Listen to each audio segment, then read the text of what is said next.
marriage, right? Like if it's not daily, definitely 3, 4, 5 times a week where like, we're taking this. So I think these conversations are really important, and inshallah, we're trying to have some candid conversations. As you recall, last time when we were here, we talked about the first step, which is knowing yourself. Like I think that's really important because sometimes people do not know when they want to get married. So like that is something they have to solve on their own. Sheikh, if there was an ideal age, what would you recommend for people? I know like there's a vast range, right? Subhanallah, yesterday I did a nikah for a 59-year-old. Okay, so but there's a vast range, right? So what's the ideal age where you would advise people like they should target to have this done at this particular age? Bismillah ar-Rahman ar-Rahim, alhamdulillah rabbil alameen, as-salatu was-salamu ala rasulillah wa ba'd. I would say for young men, once they get their first job, Okay. so maybe like 22, 23, if they've lined up a few internships after college. For those that are in a trade, when they first, I wouldn't say immediately after the apprenticeship, but at least after a year where they get their licensing. So I'm very much an advocate for younger marriage. For young women, I would say from the time they graduate high school onward. I think that's very reasonable, maybe even in their last year. But like I said, I'm very much an advocate for younger marriage. Even my son, I told him, I was like, he's 17. I'm like, whenever you're ready, let me know. I was like, I'll take care of the mahar and everything, and he can come live with me. And then his wife will encourage him to leave, but that's a different, you know what I mean? MashaAllah. All right. But So I would say that's probably the ideal in my mind. All right, so inshallah, we're going to go on to those topics. So last time we spent a lot of time talking about age and what to ask, non-negotiable, so we're not going to go there. So the two biggest things that I have until Maghrib that we're going to discuss, there are two issues. And after Maghrib, we will talk about the premarital decisions that a couple has to make, the family has to make, and of course, like the pressure of the wedding, right? So, subhanallah, weddings, inshallah, we'll talk about that. So the first thing that we couldn't discuss last session, we had Sheikh Omar Popel, but I want to discuss this with you. A lot of times when people invest in this process of getting to know the person, they even may go towards an engagement, things finalize, but then sometimes things break apart. Sometimes they break apart in the first 2-3 meetings, sometimes after a few months, sometimes even like years of engagement, which is totally unhealthy, by the way, right? Like, I don't know, there are some Desi families who have their children engaged for like 2-3 years. Oh, you know what, we will get the wedding done after this much time. But nonetheless, when things break apart, how do people pick themselves up again and start initiating this process again?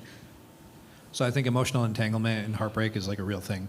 And this is one of the things that can cloud judgment as well. When I start engaging with a young woman or a woman starts engaging with a young man, it's very easy to become emotionally entangled and to actually start developing feelings for that person. That's very natural, right? I'm not here to dismiss that, and I'm not here to even downplay it. I think it's a reality of the situation. The only time that becomes a problem and an issue is like, is this preventing me from making a rational judgment? Mm-hmm. And the best way to kind of curb that is to bring in outside filters, right? So what are those outside filters? It's like, okay, well, I don't know a lot about this young man. I've had young women be like, hey, Sheikh, can you check this guy out? Like, can we have a conversation with you in the room? Yeah. And I'll kind of guide the conversation. There are some young men afterward, like she'd be like, what do you think? I'll be like, nah, like, yeah, you need to just get too many red flags. Like, you need to pass on this guy. Sometimes I'll be like, no, mashallah, it seems very reasonable. What do your parents think? And like, what do the other people in your life think about this individual and this person? So I think how to get over it, you kind of have to embrace the pain. That's what I would hard. say. And that's hard, but the other thing is, and part of the reason that it's so difficult is because we're averse to pain, right? Like we keep trying to get rid of it and we keep trying to avoid it. Pain is, there's very little growth opportunities in our lives that don't involve pain of some kind, right? So even growing up, even adjusting to our bodies during puberty or learning to ride a bike or learning like how to swim or to run, like we lifting weights, right? All of these. Yeah, but that's physical. This is emotional. No, but the thing is, it very much parallels those experiences. So even when we're talking about like seeking knowledge, Yeah. how exhausting was it? Like staying up for exams and like, you know what I mean? Like you're spending a lot of time. For those of you that like went to college, it's like staying up nights. It was exhausting. It was tiring, right? Yeah. But it took a toll mentally. It took a toll physically. Qiyam al-layl, right? For those of us that make tahajjud and for those of us that make tarawih, like, you know, during Yeah. Ramadan and what, it's tiring. Yeah. But the thing is like, okay, after that exhaustion, what happens? Right, you get that spiritual second wind. Yeah. And it's the same thing here, right? So if your heart has been broken, and may Allah subhanahu wa ta'ala heal your hearts, you know, for those that have experienced it, embrace the pain. Make it part of who you are. I think there are some emotional scars Yeah. that it's okay to carry them, right? And I don't think that they should be carried as a burden, but they should be carried as like, okay, yeah, you know, Allah subhanahu wa ta'ala did allow me to experience something like this. I wasn't doing anything wrong, but it is something that I will carry with me. And I shouldn't allow it to, it'll help form my decisions, Yeah. but it shouldn't block me or I would say it shouldn't debilitate me from my future decisions. MashaAllah. Same discussion on this. So I've had cases where people have come up to me. They were like, they got rejected, and then they were like, "Can you please talk to them?" Yeah. So how do you gracefully take that rejection? Everyone deserves to be chased, right? Okay. I'm just, you know what I mean? But to what Yeah. extent, Yeah. you know, you keep on going after that one person? So it depends on how invested you are. So think of it like a job, right? So if there's a job that I kind of wanted, Yeah. it's like, okay, I get rejected. It's okay. There's a job that I wanted more. It's like, okay, I might try twice. There's a job that I really wanted. I might try 3 or 4 times. But I think it's important to set timelines behind whatever the chase looks like. So because sometimes the rejection doesn't come from the young man or the young woman. Sometimes it'll come from the parent. Yeah, we're going to talk right? about that next. So whatever the obstacle is and wherever the rejection point comes from, okay, I'm willing to pursue this for the next 3 months, knowing that, okay, 3 months and 1 day comes that I might have my heart broken, right? So I have to be prepared for that and I have to be ready for that. And I'm huge and I'm really big on timelines, right? And the reason for that is because it allows me to actually learn how to trust myself. So not have it open-ended, but have a timeline. No. So Open-endedness leads to the emotional entanglement. So if I put it in other words, so if a rishta auntie sets you up and you get rejected, that's I kind of want it. If there's someone you know from college, that's I want it. Yeah. And if there's someone you know really, really well, that's the third thing. Sure. I mean, it's not even sometimes. Yeah. I mean, sometimes it's not even someone like we necessarily Yeah. know really well. It's just. It's probably sharing too much, but like when you when you get to know someone for marriage, how many of you experience like you just there's that click, right? There's that chemistry that's real, and there's this chemistry that's there, and it's like, okay, the chemistry's there, and we're aligning on so many things. Yeah. Right? It's like, man, there's religious alignment here, there's a family alignment here, right? There's outlook alignment here. Like there's that trajectory. It's like we're matched in so many things. Yeah. And I'm very careful not to use the word compatibility, right? So I stay away from this word. Alignment is more important to me. Okay. So if you have that chemistry, you have that alignment, it's like, okay, you find her attractive, and then it's like, then the barrier comes. All right, can I ask why Yeah. don't you use the word compatibility? Because So, because compatibility is usually based on likes and dislikes, and human beings, we're very seasonal creatures. But isn't Yeah. it important to have some sort of likes together? Like if you don't have anything where you're similar in likes, then what are you gonna come together on? Because you align on goals. You align on goals. Yeah. Okay. So Not your basic stuff. no, and I mean, and the thing is, Like for example, if yeah, one person yeah, likes sure. sci-fi, the other likes Yeah. rom-coms. Sure. You're not watching movies or shows together then. So you are, but your wife is with her iPad and you're with yours, and you guys are watching together, right? Like. Okay.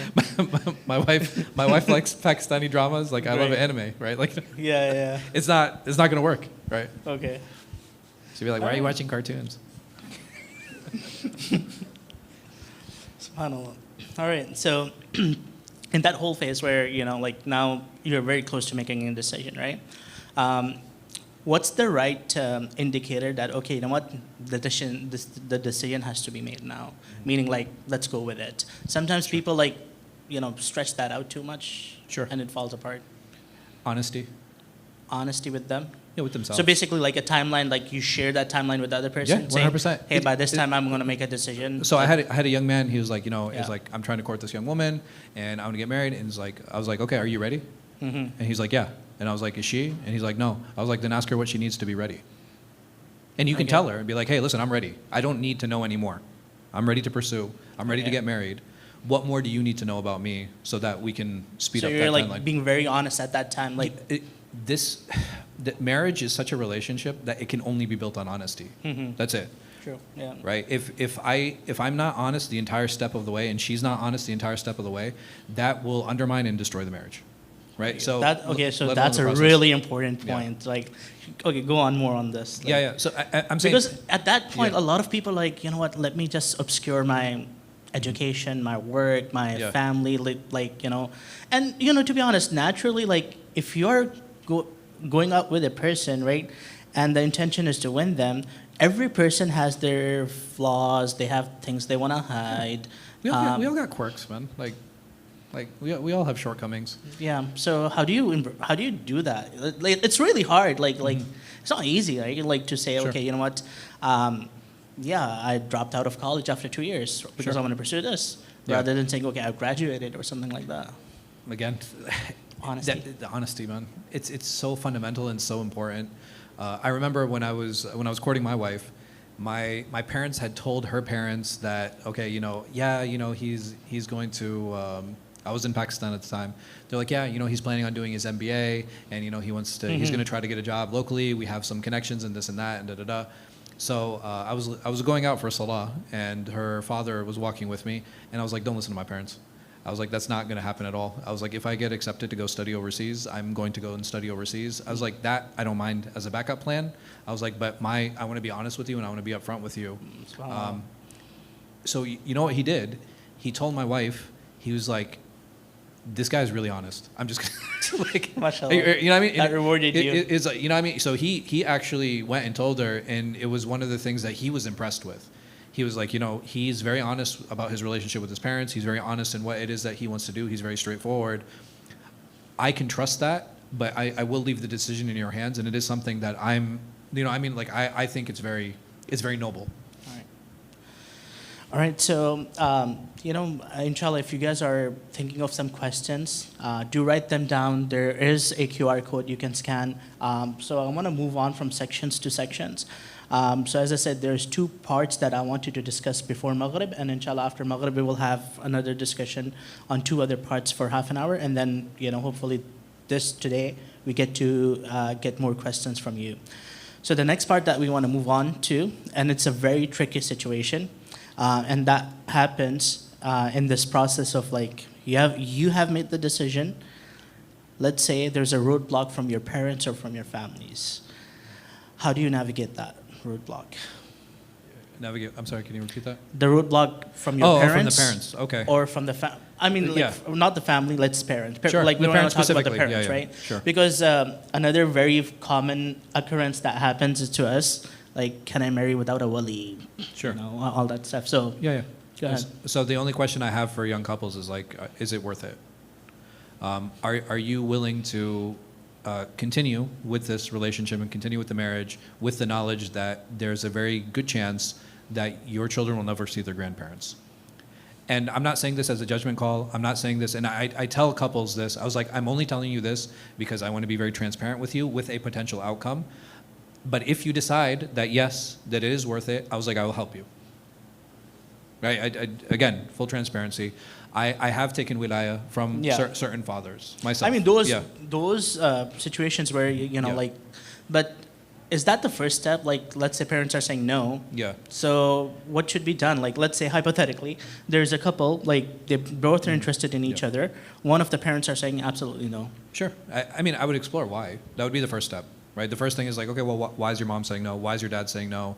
I had a couple where the father was like, no, I'm not going to marry my daughter. I was like, why? Because like he never approached me. So I asked the young man, I was like, what are you doing? I was like, why didn't you approach your father? He was like, she kept telling me not to talk to him. I was like, why would you listen to her? I was like, that makes no sense. I said, you tell me. I was like, I'm going to replay the situation back to you. It's like, you've been seeing his daughter behind his back when he's very strictly told her that she cannot see you behind his back. And this has been going on for a few months now. And you've been having conversation with her about marriage. I was like, you tell me, if you had a daughter, how would you describe that person? Yeah, He was that's like, fair. He was like a coward. I was like, yes. They're married now. You know what I mean? Like, because he went and he approached her. And I had another young man, same thing. It's like, oh man, I talked to the father one time and now he's avoiding my phone calls. He was like, what do I do? I was like, show up at his house. Beautiful. It's like, again, is she worth it? Yeah. If she's worth it, go fight. Yeah. Right? That's all that requires. And the reverse holds true as well. Right? For a young woman, she's like, no, he's religious, he's practicing, like he's fulfilling, like, again, we're aligned on so many things. And if the parents and family are being difficult, all right, how much are you going to push them? How much are you going to fight them? How much are you going to have conversation with them and be like, no, this is something that I really want, and these are the reasons that I want it. Okay, let's get a third party involved. Let's see what the imam has to say. And I've had like, and there was another couple where I had sat down with them, and like the father was being difficult, and I turned to the young woman. I was like, it's amazing how much you are like your father. I was like, both of you have the same level of stubbornness. Like, she didn't like the comment, but I was like, you can't. You have to let go a little bit. It's like, there's no reason for you to be stubborn. Like, listen to what it is that he has to say. Yeah. Right. At the end of the day, he's your father. And and this is another thing I asked for young couples is like, okay, yes, your parents are being difficult. Would you rather have them agree or not? Right. We all have to create our own social support networks. Do you want them part of that network? Yeah. Right. Like, we're going to need that. Is there going to be a time where you need your parents to babysit?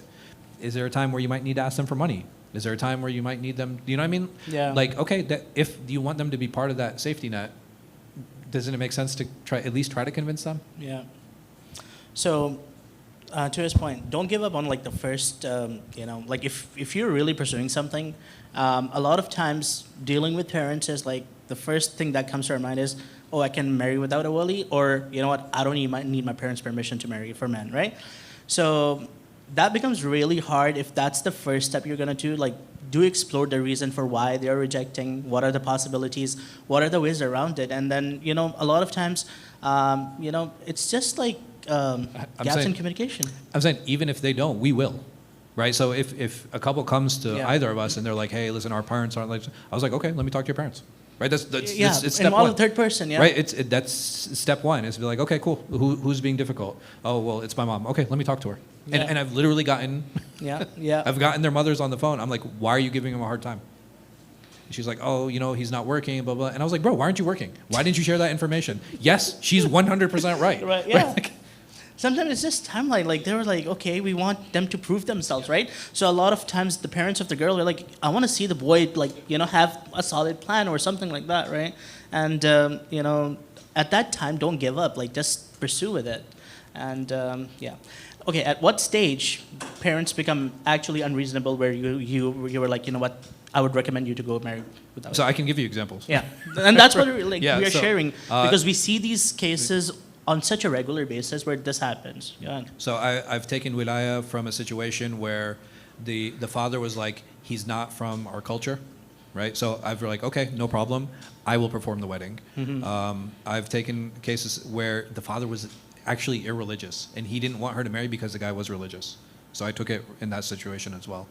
There was another situation where the father, he was actually using the marriage as a way to control his daughter because he was completely estranged from her. Yeah. And he was just trying to manipulate the situation. I saw it from like a mile away. Yeah. And I was like, okay, no, this is absolutely ridiculous. You're just causing these delays and not engaging for like, you're not being reasonable. So there are a number of situations where I'm like, yeah, okay, listen, I will act as your wali.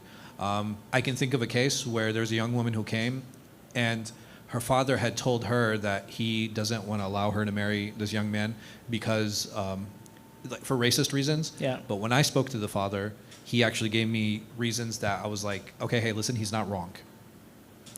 I don't mind performing the marriage, but I cannot act as your wali. And if you're willing to take that responsibility, that's fine. So that is also an option that's there. And I was like, if you're willing to proceed and you want to do that. And she was older. She was a little bit older. Yeah. So I was like, I was okay with it. But I was like, I just wanted to be clear. This is the reason that I'm not doing it, because at least what your father communicated with me, it's not completely unfounded. Yeah. Have you ever had, like, I have had a situation where because of issues with racism, the parents objected, Oh yeah, and then they came back after a year, and then some do, um, yeah. the marriage was kept in secret, Mhm. and then it was highlighted that, okay, they've remarried. So I haven't had the secret situation. Yeah. Usually, if by the time I'm involved, it's going to be public because I'm like Okay. I will talk to your parents. What's your thing on secret marriages? No, I'm not for it at all. Absolutely. I think it's because the problem is most of the time it happens is because it's like a secret like side piece, right? Like you know what I mean, and that's not acceptable at all, right? That's Have you not the ever way to had? approach it, yeah. Okay, this is a situation that we have faced in this masjid a few times, where young guys who are probably still in college or post college have come to like, can you get us married? And then 3-4 years later, we'll tell our parents. I haven't personally experienced that. I experienced one where the couple was extremely young. No, two cases where the couple was extremely young. They were probably like I think 18, 19, but the parents were supportive. There was one situation where it was like this, but I actually discouraged the young woman Okay. from marrying the guy. I was like, yo, he's not financially stable. You should not marry him. All right. And then just on a fiqh, what's the hukam of marrying without the wali? It's situational. Great. Right? For Yeah. me, I And think that's the beauty of yeah. ikhtilaf, to Yeah. be honest, between the madahib, Yeah. because of situations that we face in Yeah, today's world. Yeah, 100%. And the thing is, because I have a variety of opinions to choose from, Yeah. my default is always get the wali involved, Mhm. right? That's the Absolutely. default. Yeah, that's the default. And then it's like, oh, okay, but she's like in her 60s. Like I don't care, right? You know what I mean? Yeah. Like it's like That's a she's like different story, she yeah. doesn't. It's not that big deal at a point. Mhm. At that point, there are cases where the entire family is okay with it, but the father is still being difficult. Yeah. I'm okay with that. You know what I mean? Like, so I think Yeah. there are very specific situations where I'm okay with her being her own wali. I've had women who are married multiple times too, right? Yeah. So, and they're like, yeah, I'm gonna get married again. I don't plan on having any children, and Mhm. like I've actually like, and I've had a woman. She actually had surgery. Like she's like, I don't want to have any more children, and I'm like, okay, you've been married twice before. It's not Yeah. like Yeah, those are exceptions. Now, basically a message for everyone who's listening to us, even online, right? Where sometimes we just take that final option, which, okay, there is no opinion of marrying without the wali. That is situational, and that is like in certain situations and circumstances. Let's say if you are 23, 24, 25 years old, first time pursuing marriage, that should not be your first option at all. So talk about where, like sometimes when we say parents are a roadblock, we naturally assume, even right now in our conversation, that that's with the wali and from the women's side. But what if there's the objection from the guy's side? What is the man supposed to do in that situation? it depends on how financially independent he is from his parents. That's how I would summarize it. So if he's completely financially independent from his parents, them having a say has less effect on his decision. But what I usually tell such men who come, they're like, yeah, my parents, they're just being hard, they're being difficult. Yeah. I was like, listen, having them on your team is better than not, True. right? Is there anything you could do to convince them? Is there anything you could do to bring them on board? Like, yeah, I'll have to talk to them. I was like, yeah, they're your parents. Yeah. Would you ever want your children to estrange you, right? And if and when you're given the opportunity and you're given the chance to to facilitate for your children, don't do what your parents did to you. Yeah. Right. But don't hold it against them either, because at the end of the day, you really don't need their permission, but you can bring them on board. Yeah. And just let them know. Be like, hey, listen, and just be transparent and open with them.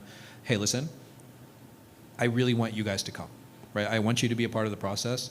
But if you're going to make it difficult for me, then I'm going to do this alone. And when you have the money, they know that. Allahu Akbar, Allahu Akbar. Allahu Akbar, Allahu Akbar. Ashhadu an la ilaha illallah. Ashhadu an la ilaha illallah.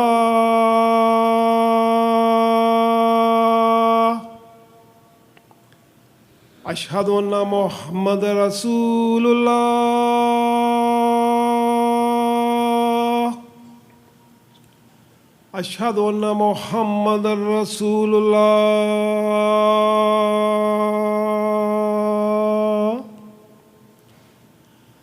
حي على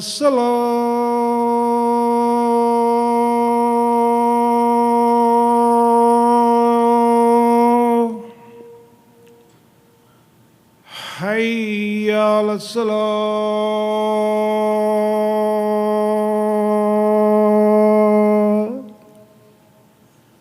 حي على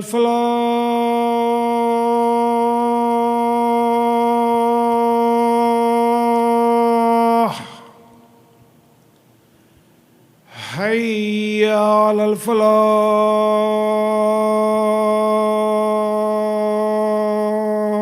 الفلاح الله أكبر الله أكبر لا إله إلا الله حق لا إله إلا All right, before we break for Maghrib, two very important questions. What's your advice for navigating interracial marriages?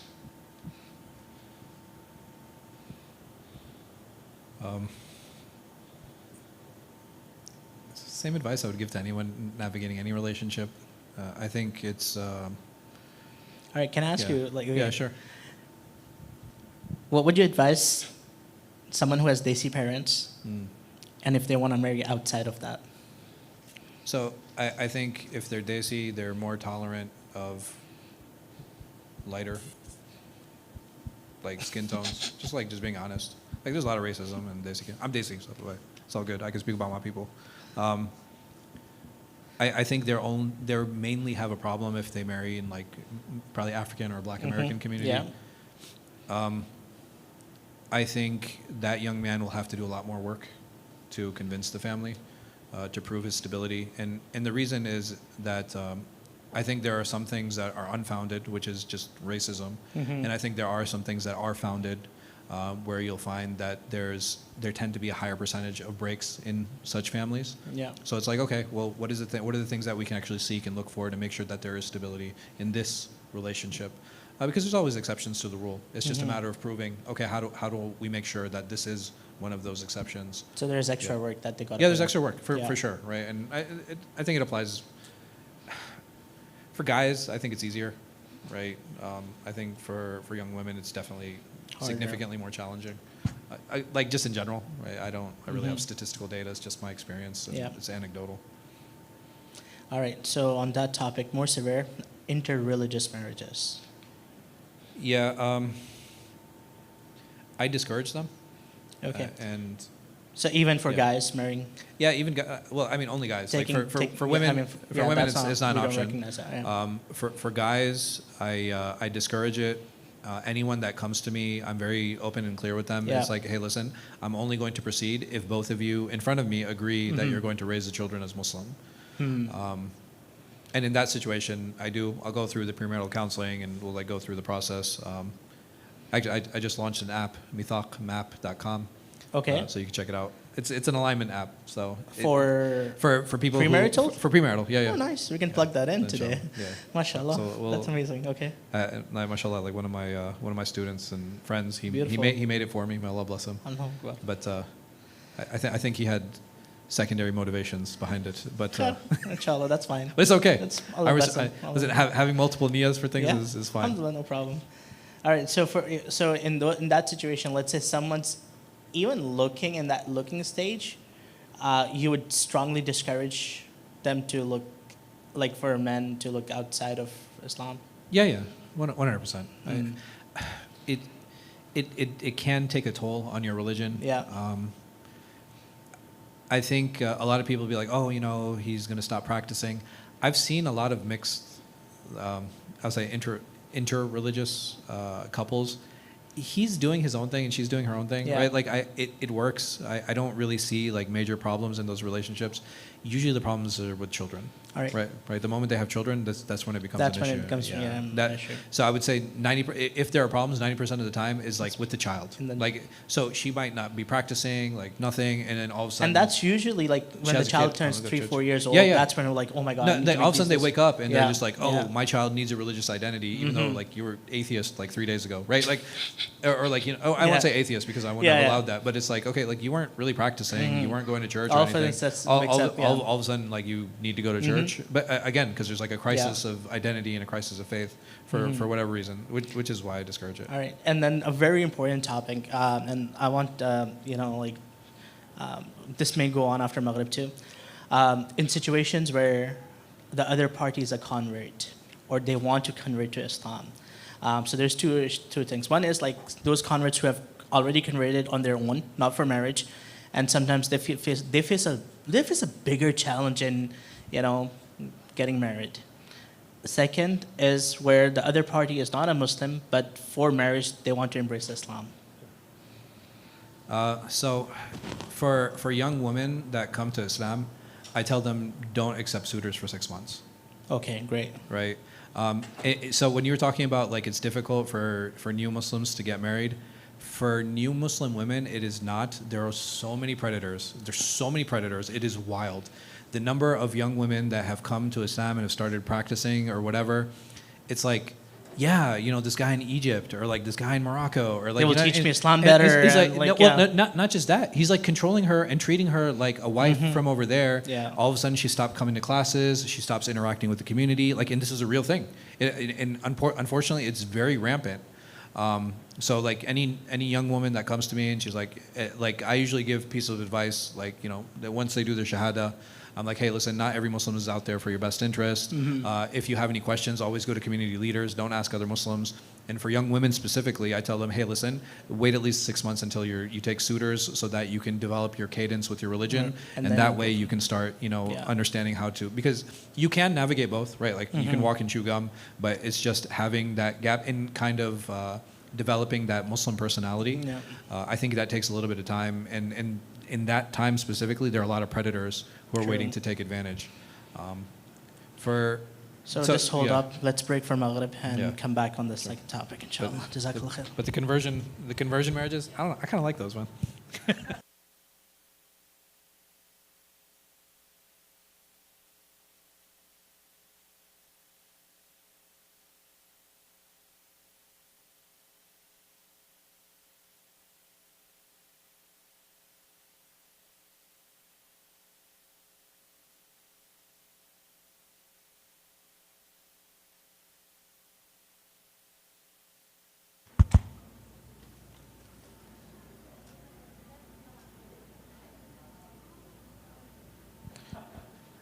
Just a reminder, we're going to be back inshallah after Maghrib. Don't forget to fill up the feedback forms, share some reflections, and share your questions as well. Barakallahu feekum.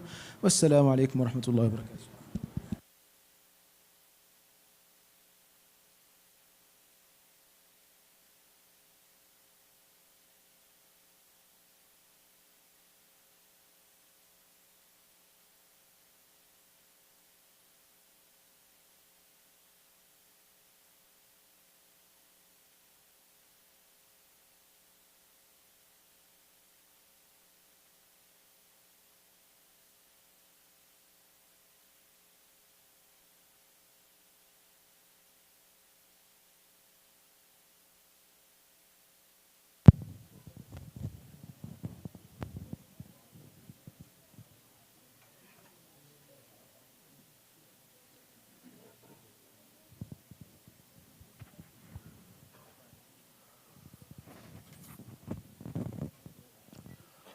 Allahu Akbar, Allahu Akbar, Allahu Akbar, Allahu Akbar.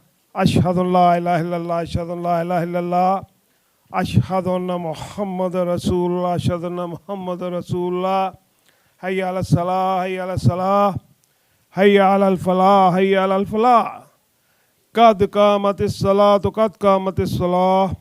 Allahu Akbar, Allahu Akbar. La ilaha illallah. استووا اعتدلوا اقيموا صفوفكم straighten your lines don't leave any gap الله أكبر.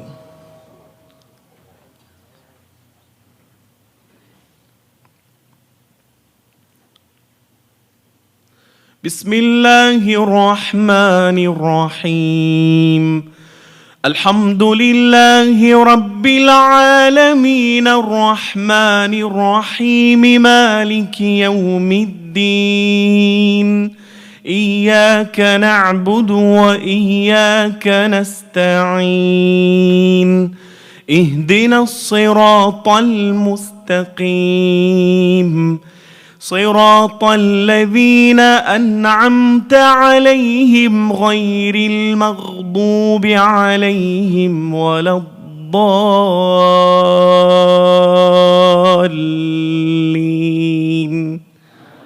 آمين.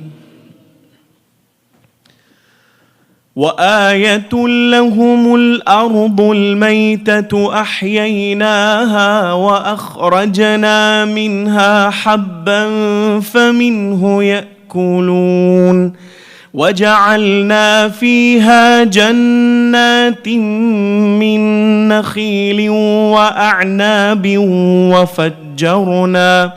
وفجرنا فيها من العيون ليأكلوا من ثمره وما عملته أيديهم أفلا يشكرون.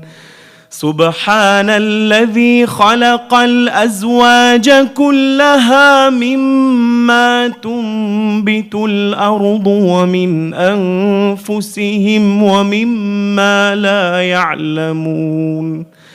وآية لهم الليل نسلخ منه النهار فإذا هم مظلمون والشمس تجري لمستقر لها ذلك تقدير العزيز العليم. والقمر قدرناه منازل حتى عاد كالعرجون القديم. لا الشمس ينبغي لها أن تدرك القمر ولا الليل سابق النهار وكل في فلك يسبحون. الله أكبر.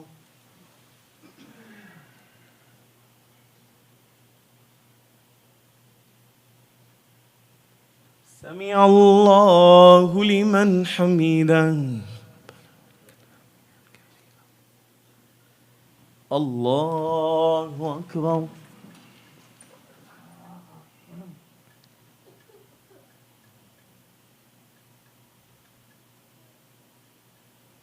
الله أكبر.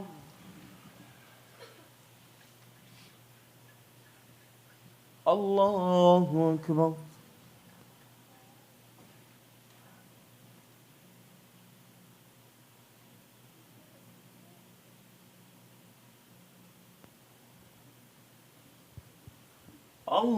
الله أكبر. بسم الله الرحمن الرحيم. الحمد لله رب العالمين الرحمن الرحيم مالك يوم الدين. إياك نعبد وإياك نستعين. اهدنا الصراط المستقيم صراط الذين أنعمت عليهم غير المغضوب عليهم ولا الضالين.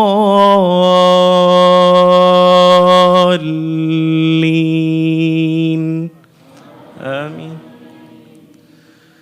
أرأيت الذي يكذب بالدين فذلك الذي يدع اليتيم ولا يحض على طعام المسكين فويل للمصلين الذين هم عن صلاتهم ساهون الذين هم يراءون ويمنعون الماعون. الله أكبر.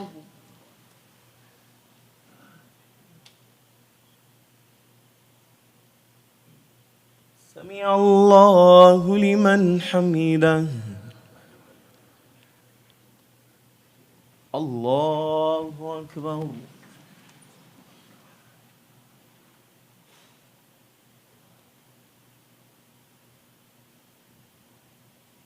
الله أكبر. الله أكبر.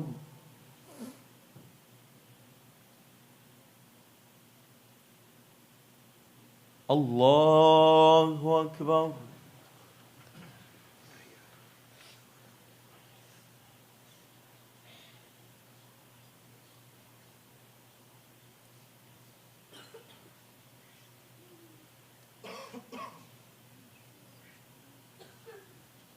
الله أكبر. بسم الله.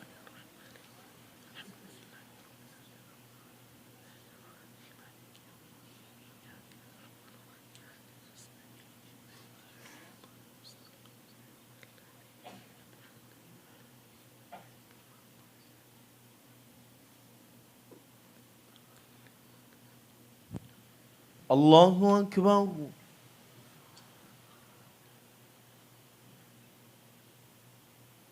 سمع الله لمن حمده. الله أكبر.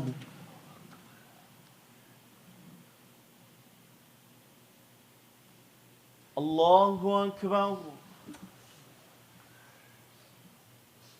الله أكبر.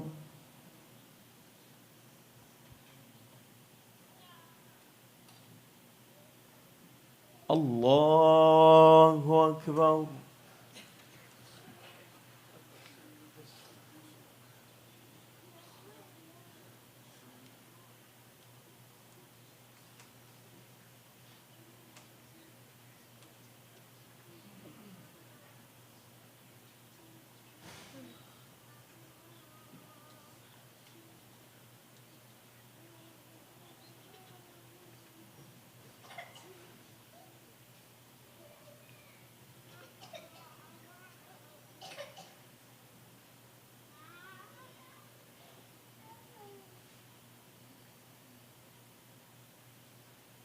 السلام عليكم ورحمة الله.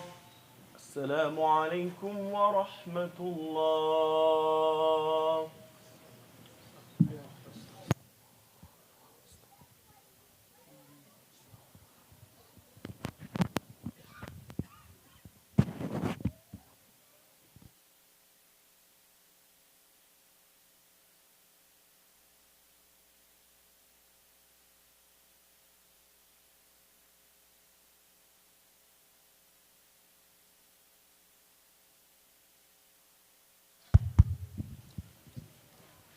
Assalamu alaikum wa rahmatullahi wa barakatuh.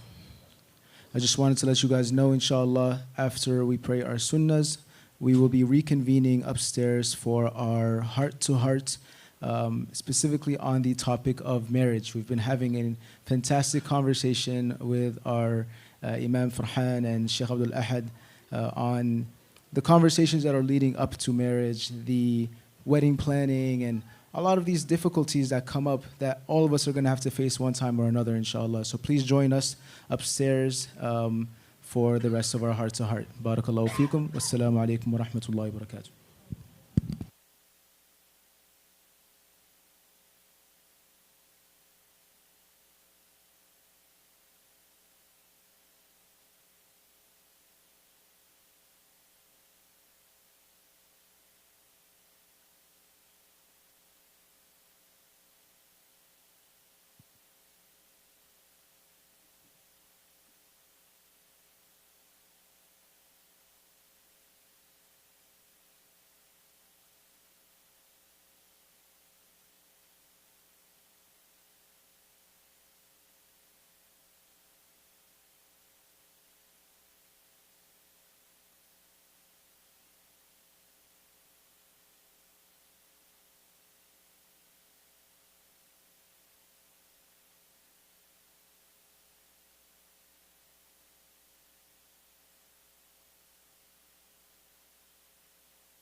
السلام عليكم ورحمة الله وبركاته. إخوان, please. السلام عليكم ورحمة الله وبركاته. Barakallahu feekum. All right, inshallah, we are going to continue with our heart-to-heart conversation. Just some quick reminders. We have the Q&A. You scan the QR code. You'll be able to submit some questions you have, inshallah. And then I will later on transition also to the feedback form. Please fulfill that feedback form. Let us see what you guys have in regards to thoughts. If you want us to do something better, we do read all those. We look for them in our meetings, inshallah. And so I'm really looking forward to what you guys have here. And we'll turn it over to our beloved Shaykh. All right, Bismillah. So inshallah, we're going to resume. So that one question before Maghrib, and then there are two parts left. We should be done that within the next 20 minutes, and then, all your question and answers will be answered. I think we have a good hour till Isha, so inshallah, let's do this. So conversions for marriage. Yeah, I'm generally okay with them. I've had people come in, they'll be like, oh, he wants to convert, and he wants to do the marriage. I'm fine with it. I'll just walk them through marital expectations, Yeah. X, Y, Z. But yeah, I don't. And that's fine. Like we find from even some of the who was the Sahabi who did it. Muhajir Qais. Yeah. Yeah. Like and which is a natural thing within communities. Like say two people find attraction for each other and Sure. they want to do it for love, and that's not something which should be too much frowned upon. If let's say you become the reason for someone to embrace Islam, even that's through marriage, alhamdulillah, well and good. Yeah. I mean, you have some awkward ones where it's like, yeah, I want to do my shahada. It's like, oh, can you record? Yeah. It's like, why? Oh, my girlfriend she wants to see the. It's just like, Okay. It's like, Yeah. you know what? A dub is a dub, right? And the thing is, like, we're changing on Zahir, right? Like, we're not, like, Yeah. going into people's, it's hard I'm saying to he's figure fine. out. You know what I mean? It's like a lot of us die. Allah protect their children. Man. I mean. All right, so third part. So let's say you've made a decision, everyone's on board of the decision. What should be a realistic timeline from the time you decide, okay, you know what? We are right for each other, we want to get married, till the wedding? As short as possible. As short as possible? Yeah. Not too short? I don't. At that point, I don't think there is too short. Okay. Because it's like, okay, we've aligned, we've gone through the filters. Mhm. Both sides of parents are okay. I've involved, maybe somebody who's elder, somebody who I trust, Yeah. in the process. I've asked some friends. You've done your due diligence. My question would be like, what are you waiting for? What are we waiting for? Okay. Right. I think some hold up can be with like the parents because logistically, oh, we want to invite these people, or like they won't be available. No, that's until our this fourth time. part, That's which is another part? wedding, Oh, okay. because, Yeah, no, I'm not sure like how much venues are booked way in advance. Yeah. So, okay, so The let's hold up. nightmares, So this time between like you have decided you're marrying that person, families are okay with it, the matai has been exchanged and whatnot. Allahu Akbar. All right, so that means sweets were exchanged, right? So that, okay. So, and then, what's it called? You have announced it. In this whole process, first thing is, what is the communication between you and your fiance like? So the point that both fiancés have agreed to it, it should only be logistics after that. Okay, nothing like, hey, I'm calling you, FaceTiming you, No. all that stuff? And the reason I discourage that is because it's like, okay, well, you guys found out everything that you wanted to. Mm-hmm. What is it that you're seeking now? I think logistics discussions are very reasonable, and part of it is because of the last part that you're discussing, that it's very difficult to get all the families aligned and on board with some of these discussions. We're not talking Yeah. about family. We're just Yeah. talking about like, No, hey, but I'm and saying- there's this natural inclination now, yeah, like Yeah, yeah. emotional attachment is there, right? No, you Who does just not don't- want to talk to Yeah, like access- FaceTime, meet, all that I'm stuff? saying- and I'm marrying her or I'm marrying him. Yeah. So right, so like we let our guards down. Mhm. It again, I understand Yeah. it, but it's the it just leads to more problems, man. It leads to more problems. Because you get more comfortable, right? You Talk get- about those you- because like I think people don't understand the severity of Yeah. it. I do want to talk about that as well. Like so, especially like once you begin that relationship and then you get emotionally attached so much even before the wedding and you start living together, I think that reduces the beauty and the effect that you will completely feel at after when you are supposed to feel that. Yeah. Yeah, try not to talk to your spouse, dude. Like, Okay. like your fiance. That's all I can say on that. And the reason is because now it's like you have an agreement. Mm-hmm. There's probably already an emotional bond that's there, and the problem is because those things, what's happening is that our spiritual guards are getting weaker because our emotional desire is getting stronger.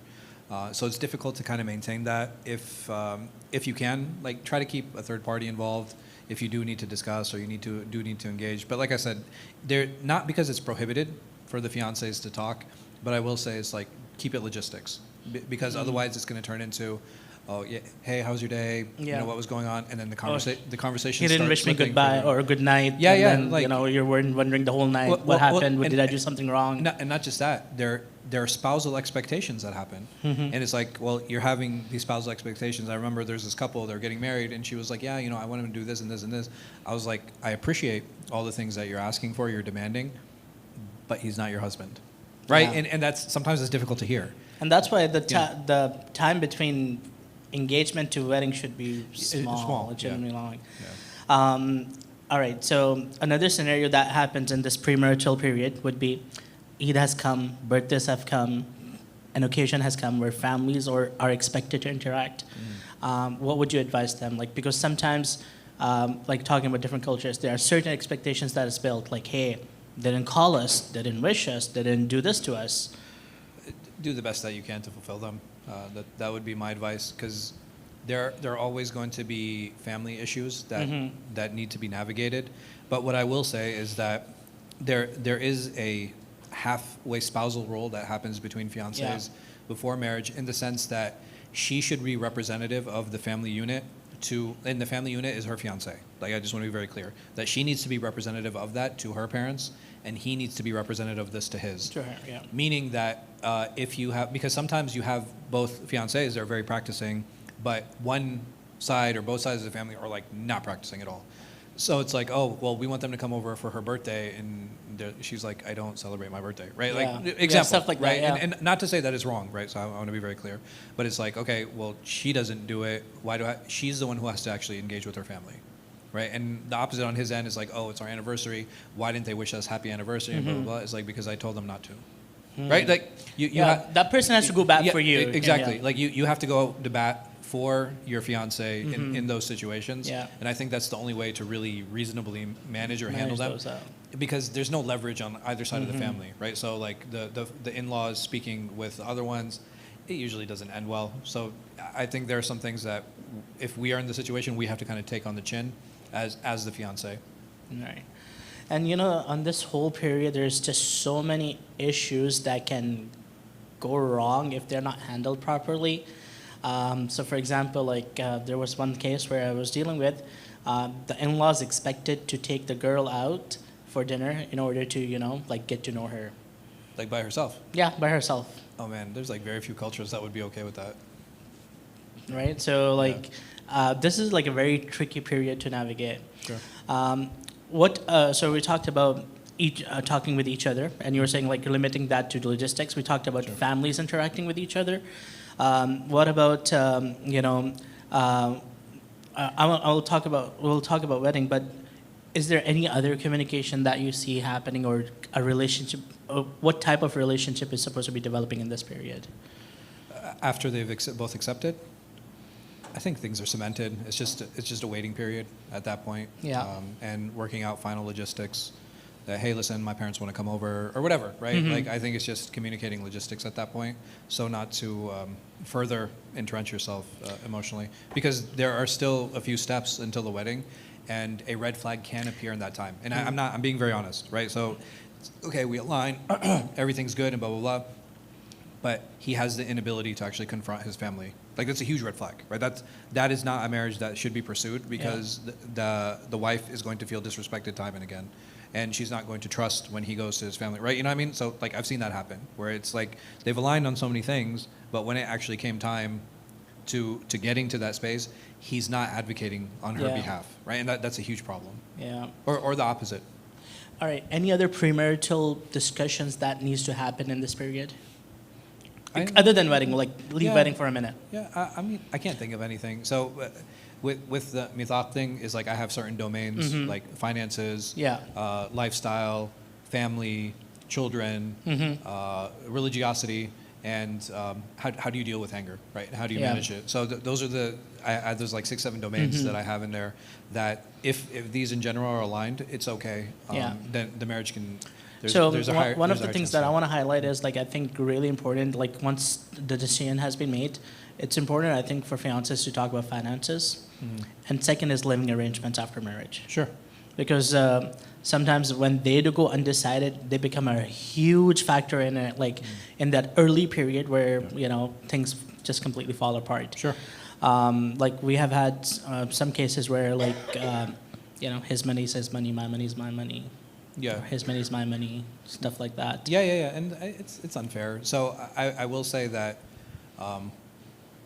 at the point where they're ready, I'm assuming, and which is why I didn't bring it up, that they've already gone through premarital counseling, right? And part of premarital counseling is that discussion.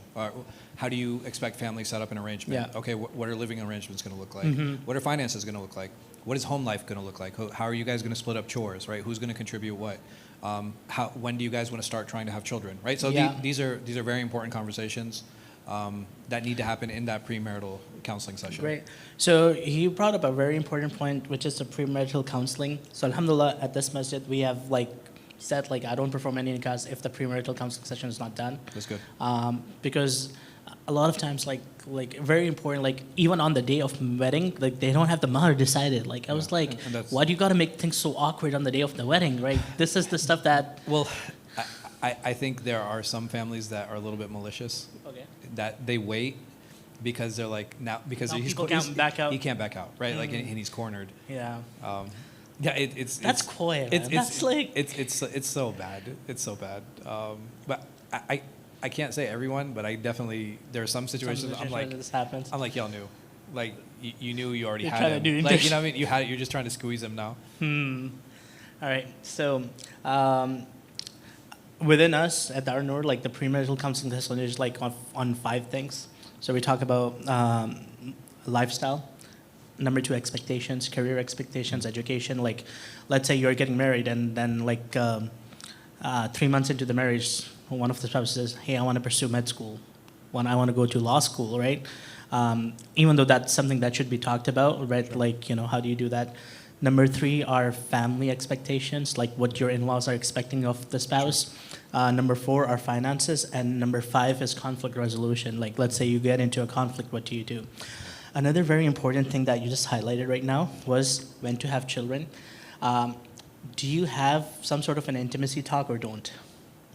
No, because they're new couples, right? So it's having conversations around cadence, how often, what is foreplay, all of these things. I think those are post-marital conversations because I assume with most couples that are Yeah. coming to me the first time, the only experience that maybe some of them have is with pornography, versus having actual experience with another human being. Yeah.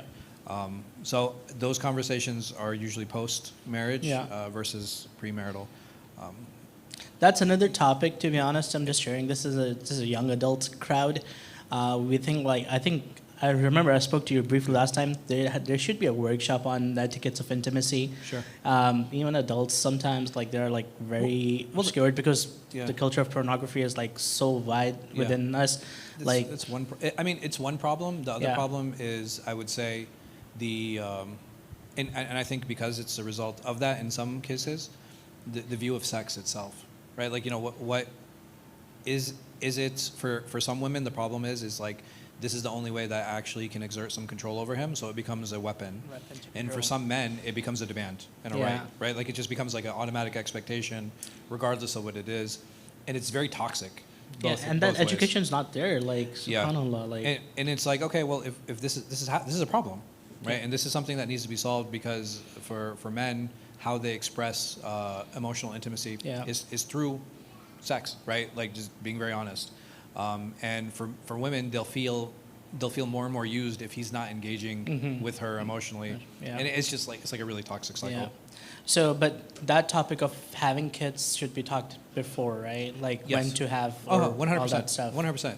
Or not to have as well. Yeah. So if because I have couples come in, they're like, they're like, yeah, we don't want to have Have kids. kids. And I was like, You know, like you would be surprised. That's yeah. a reality in our Yeah. community where no, people will say like, we Yeah. don't have kids, and they're almost trying to convince me, and I was like, I'm not going to be taking like, care of your kids, listen, bro. Like, it's not, you're fine. It's if you. that's all Decide you. whatever you guys want yeah, to do. You know what? Like, the important thing for me is that you guys agree. Agree on this, yeah. Because I had a couple that I think the young woman was like, yeah, I want to start immediately, and the guy was like, no, like I want to wait 5 years, and I was like, you guys should not get married. No, Yeah. because it builds resentment. Yeah, it is. And it's something that will actually break a relationship. Mm-hmm. And I was like, can you guys? Because I'm like, okay, well, she's saying immediate, you're saying 5 years. Is there any wiggle room? Like, are you guys willing to negotiate? And she was like, no, I'm getting too old, right? Like, I'm starting to hit 30. Like, I cannot wait. And he's like, I don't have the finances to take care of a kid. And I was like, listen, I'm going to be very honest with you guys. You guys probably shouldn't get married. Yeah. So, Let me get easy. All right, let's talk about the big one, wedding day, right? So that's a huge stress for some people. What's the average wedding cost, according? Do you think? With not what you agree with, but do you Yeah, think yeah. that's out there? like 30, I want to say. What do you guys think? Is that right? For all you married people, 50? These are not majority here are You not guys- married. I are think. you guys just throwing numbers out? Like, It depends. Everybody here is looking to get married. Yeah, but I think a wedding hall, just the wedding hall itself costs about 10. Yeah. Right, between 10 and 12, or 10 and 15, depending on how big it is. Decor, And it's- photographer, all those stuff. Yeah. So like, and I think a plate is like $30 a plate. So people have like 150, 200 people. Yeah, I want to say about 25. I think Right, that's. so about weddings, right, and the stress of weddings and the need for throwing an event and inviting people. Personally speaking, like I think it's getting out of hand, especially the weddings I've been attending lately. And just probably this month, man, I attended like 3 or 4 weddings. All like subhanallah, like majority of them were like in Westfield Marriott, and then I would go there and like mashallah, like yesterday I had at a wedding there, and like I go in, they're like, I was like, where am I supposed to go? They were like, we have 3 weddings happening here, all 3 Muslims, mashallah. Yeah. So this increasing cost of wedding and the burden on the new couple that is there. How do we mitigate that to some extent? Like I'm not saying don't throw a wedding and all that, but I think like it's adding a lot of stress on people. Hot take. Yeah, I'm fine with it. you're fine with it, Yeah, like I don't think it's a big deal. but I told you it's a hot take. Like I don't care. okay. It's like, bro, you would have $100. It's go your ahead. thing. That's You're- like, go it's your thing. do it. Yeah, go ahead, go for it. Like But like, listen, Okay. do I feel it's the best use? no, of sure, your money? that's fine. It's It's- the people's. Okay, so you're like it's Listen. people's decisions. Like let them do whatever they But want, and, right? and not just that. I guess the second question I have is like, okay, who's paying? Yeah, And for some people, it's like their parents sometimes. It's Yeah. for a lot of times, you'd be surprised at the number of weddings that are for parents. Yeah. It's actually. I've had couples come in, they're like, Yeah. we don't care. It's Yeah, just we the don't parents care. want Yeah, to do this. It's like, oh, my parents wanted and they to- wanted like a 5-day wedding, 3-day wedding, and it's like, 2-day. oh, they wanted to invite their uncles, or they wanted to invite this side of the family, and this is what was working out, and they wanted to do like this, and they wanted to make it like really big, and blah blah. And I was like, did you pay for anything? They're like, well, we asked them if we could have the money, and they said no. So we're like, okay, we might as well have a baller wedding, right? Like, All right. So- mashallah. I think it's only a problem when they put the pressure on the young man, On the people. right? That you have to pay That, for that. it's like, this is what we want. So and recently you I, have to I pay. had a case Yeah. where the groom was like, everyone's agreed, but they want a lavish wedding, Yeah. and I need to pay for that. Yeah. You're like, it's going to wipe my savings out. Mhm. And I was like, if that's what you want, Exactly. Right? Do you think it's worth it? Right? Yeah. At the end of the day, it's always going to be the question. Do you think it's worth it? It's like, you're going to have to deal with their family. You're going to have to deal with this issue. Like, they might call off the wedding, right? Like, you have to be willing to take those chances. Like, you kind of have to do like an assessment. have you ever had a wedding called off on the day of? Day of, I can only think of one situation where, because they didn't agree on mahar, like it actually didn't happen. So it happened twice Yeah. for me. One was the mahar situation. Yeah. They didn't agree on the mahar. Yeah. And literally because of that, on the day of, weddings yeah, called it's off. Yeah. All right. And second situation, I was like literally driving to the venue, but this was like a built up. Like the bride kept on calling her, like, I'm having a lot of stress. I'm having a lot of stress. I was Yeah. like, okay, like, what is it? Have you gone to like to see someone, deal with it? And literally, I was driving and then get a text like, "Sorry, I can't go with this." Oh wow. I'm curious what happened. Yeah, I didn't inquire. Like I didn't I'm follow saying- up. No, I no, was I'm saying, like, did they, yeah, they got for married? They ended I up do getting not married? know. Oh, you don't know. I do not know. Okay, but they didn't call you. No, they didn't call me again. No, I wasn't contacted. Okay. Maybe they needed another imam or something. Maybe. Probably. Allah understand. All right. So anything that irks you about weddings, like you feel that it shouldn't be part of it. Nothing. I don't really stick around. Like I'll do like the nikah and I'll leave. All right. They're like, oh, why don't you eat? I'm like, You "No, don't it's stay for fine." dubki No, or no, bhangra? like, I'm good. So I stay for those like when it's a family wedding, Okay. right? And I don't think those are a big deal either. Yeah, yeah. I'm sorry, it's just like families enjoying, people are separate. It's All right. not like people are like holding hands. So and one stuff of the like that, biggest yeah. issues that on a serious note, jokes aside, sometimes the couples are more religious than the family is. Yeah. They do not want like dance sure. performances. Yeah, They yeah, don't yeah. want music. They don't want this, and at that time they're literally in a position of negotiation with their parents and their families. So what would you advise them? So I have a couple that's trying to navigate this right now. The guy's family wants it on a certain date. The girl's family wants it on a certain date. The girl's family wants a small wedding.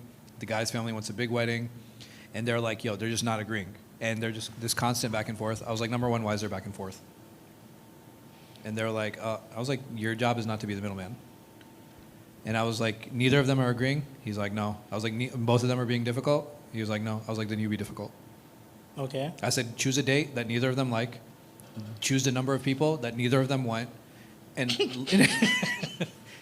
Yeah. because it's like, okay, you guys want to be difficult. I can be difficult too. I was like, because who's paying? He was like, well, I'm going to be paying. I was like, okay, then make the decision.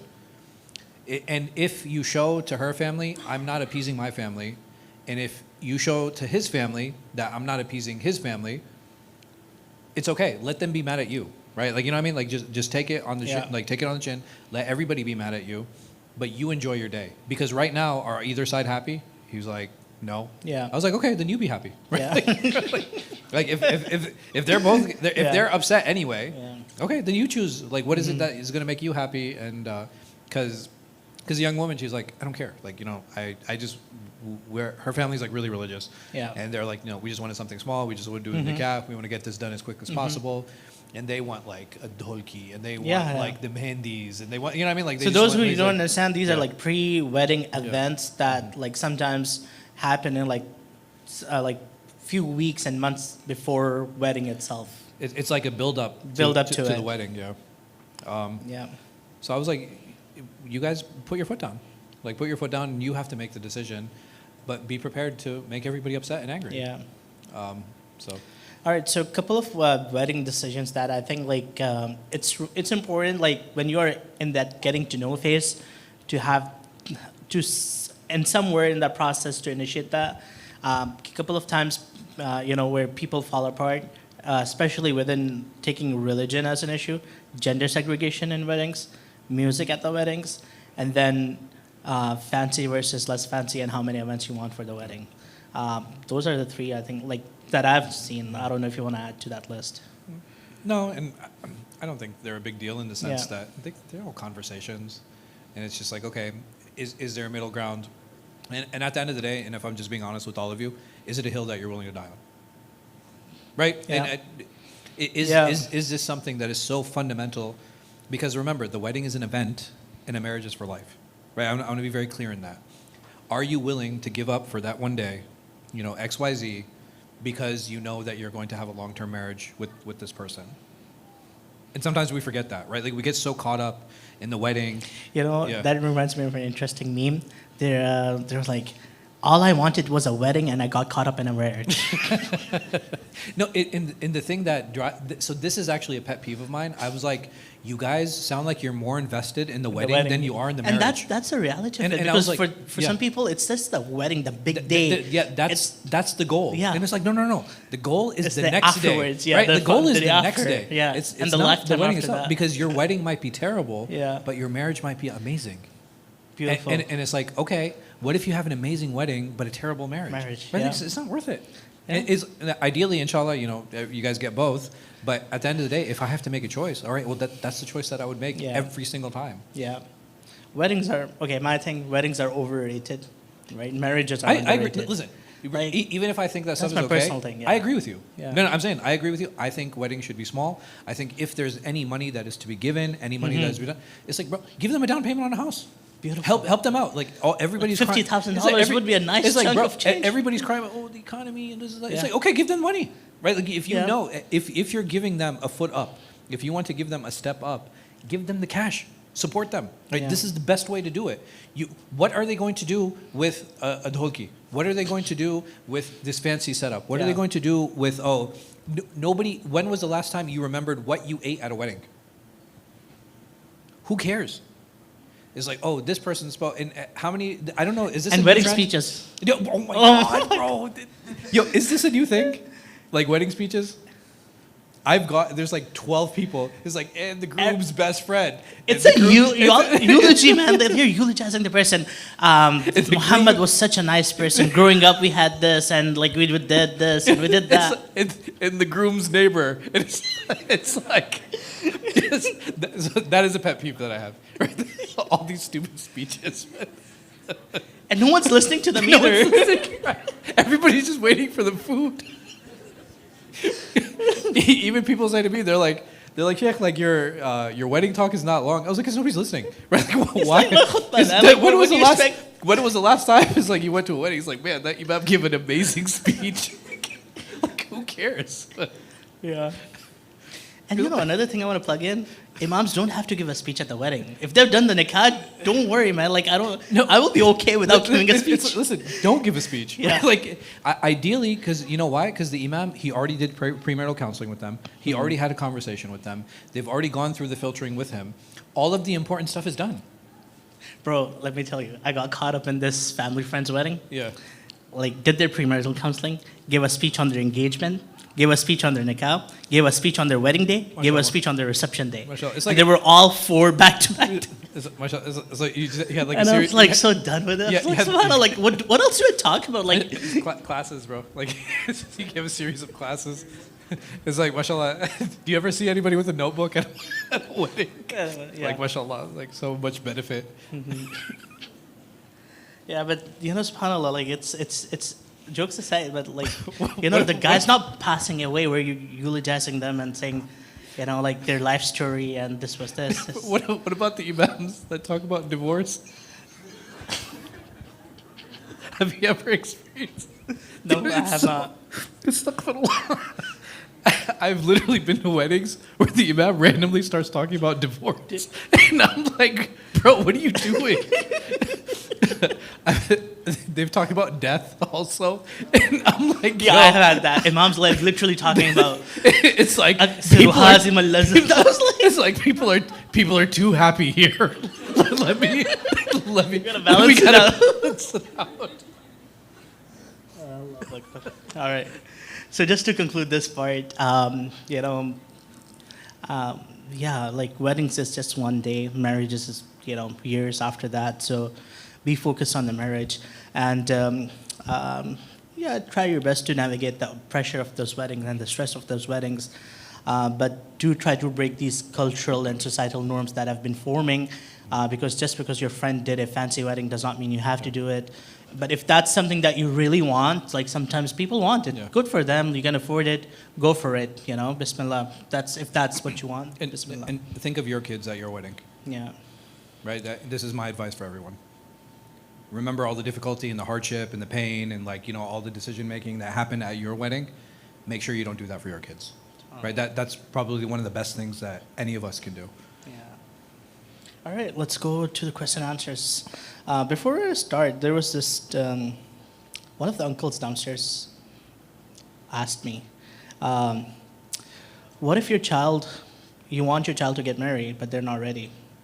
What does ready mean? Like, Meaning they're 24, 25 years old. You want them to, okay, you know what, get married, and they're resisting, No, there's a difference between ready and not wanting to. not wanting to. Yeah. So if he doesn't want to, I think you can engage and having conversations like, okay, well, why don't you want to? I think there are a lot of youth who are very content with not getting married. I don't want to say it's wrong. Bro, that's another problem we have So to talk I, about. I can't say it's wrong on an individual level, but I think on a community level, there's definitely a problem, right? So if an individual doesn't want to marry, okay, that's their prerogative. Obviously, that's their choice, and I'm not here to force anybody to get married. But when I'm starting to see a pattern where it's like a number of young men more so than young women who are like, yeah, I don't, they don't want to get married. I don't know what's going on. There's a growing trend. Sometimes these conversations are like, if you're speaking about something, don't take it like, oh, this is happening, so let me just do it too. There's a growing trend of young single women in their 30s who want to move out and live single. Yeah. At that point, it's difficult for me to say anything, if I'm being honest. Yeah. They're like, hey, I have my career. Like, I'm tired of living with my parents. Yeah. Like, they still, because I'm in the home, I'm still being treated like a Treat child. and child, yeah.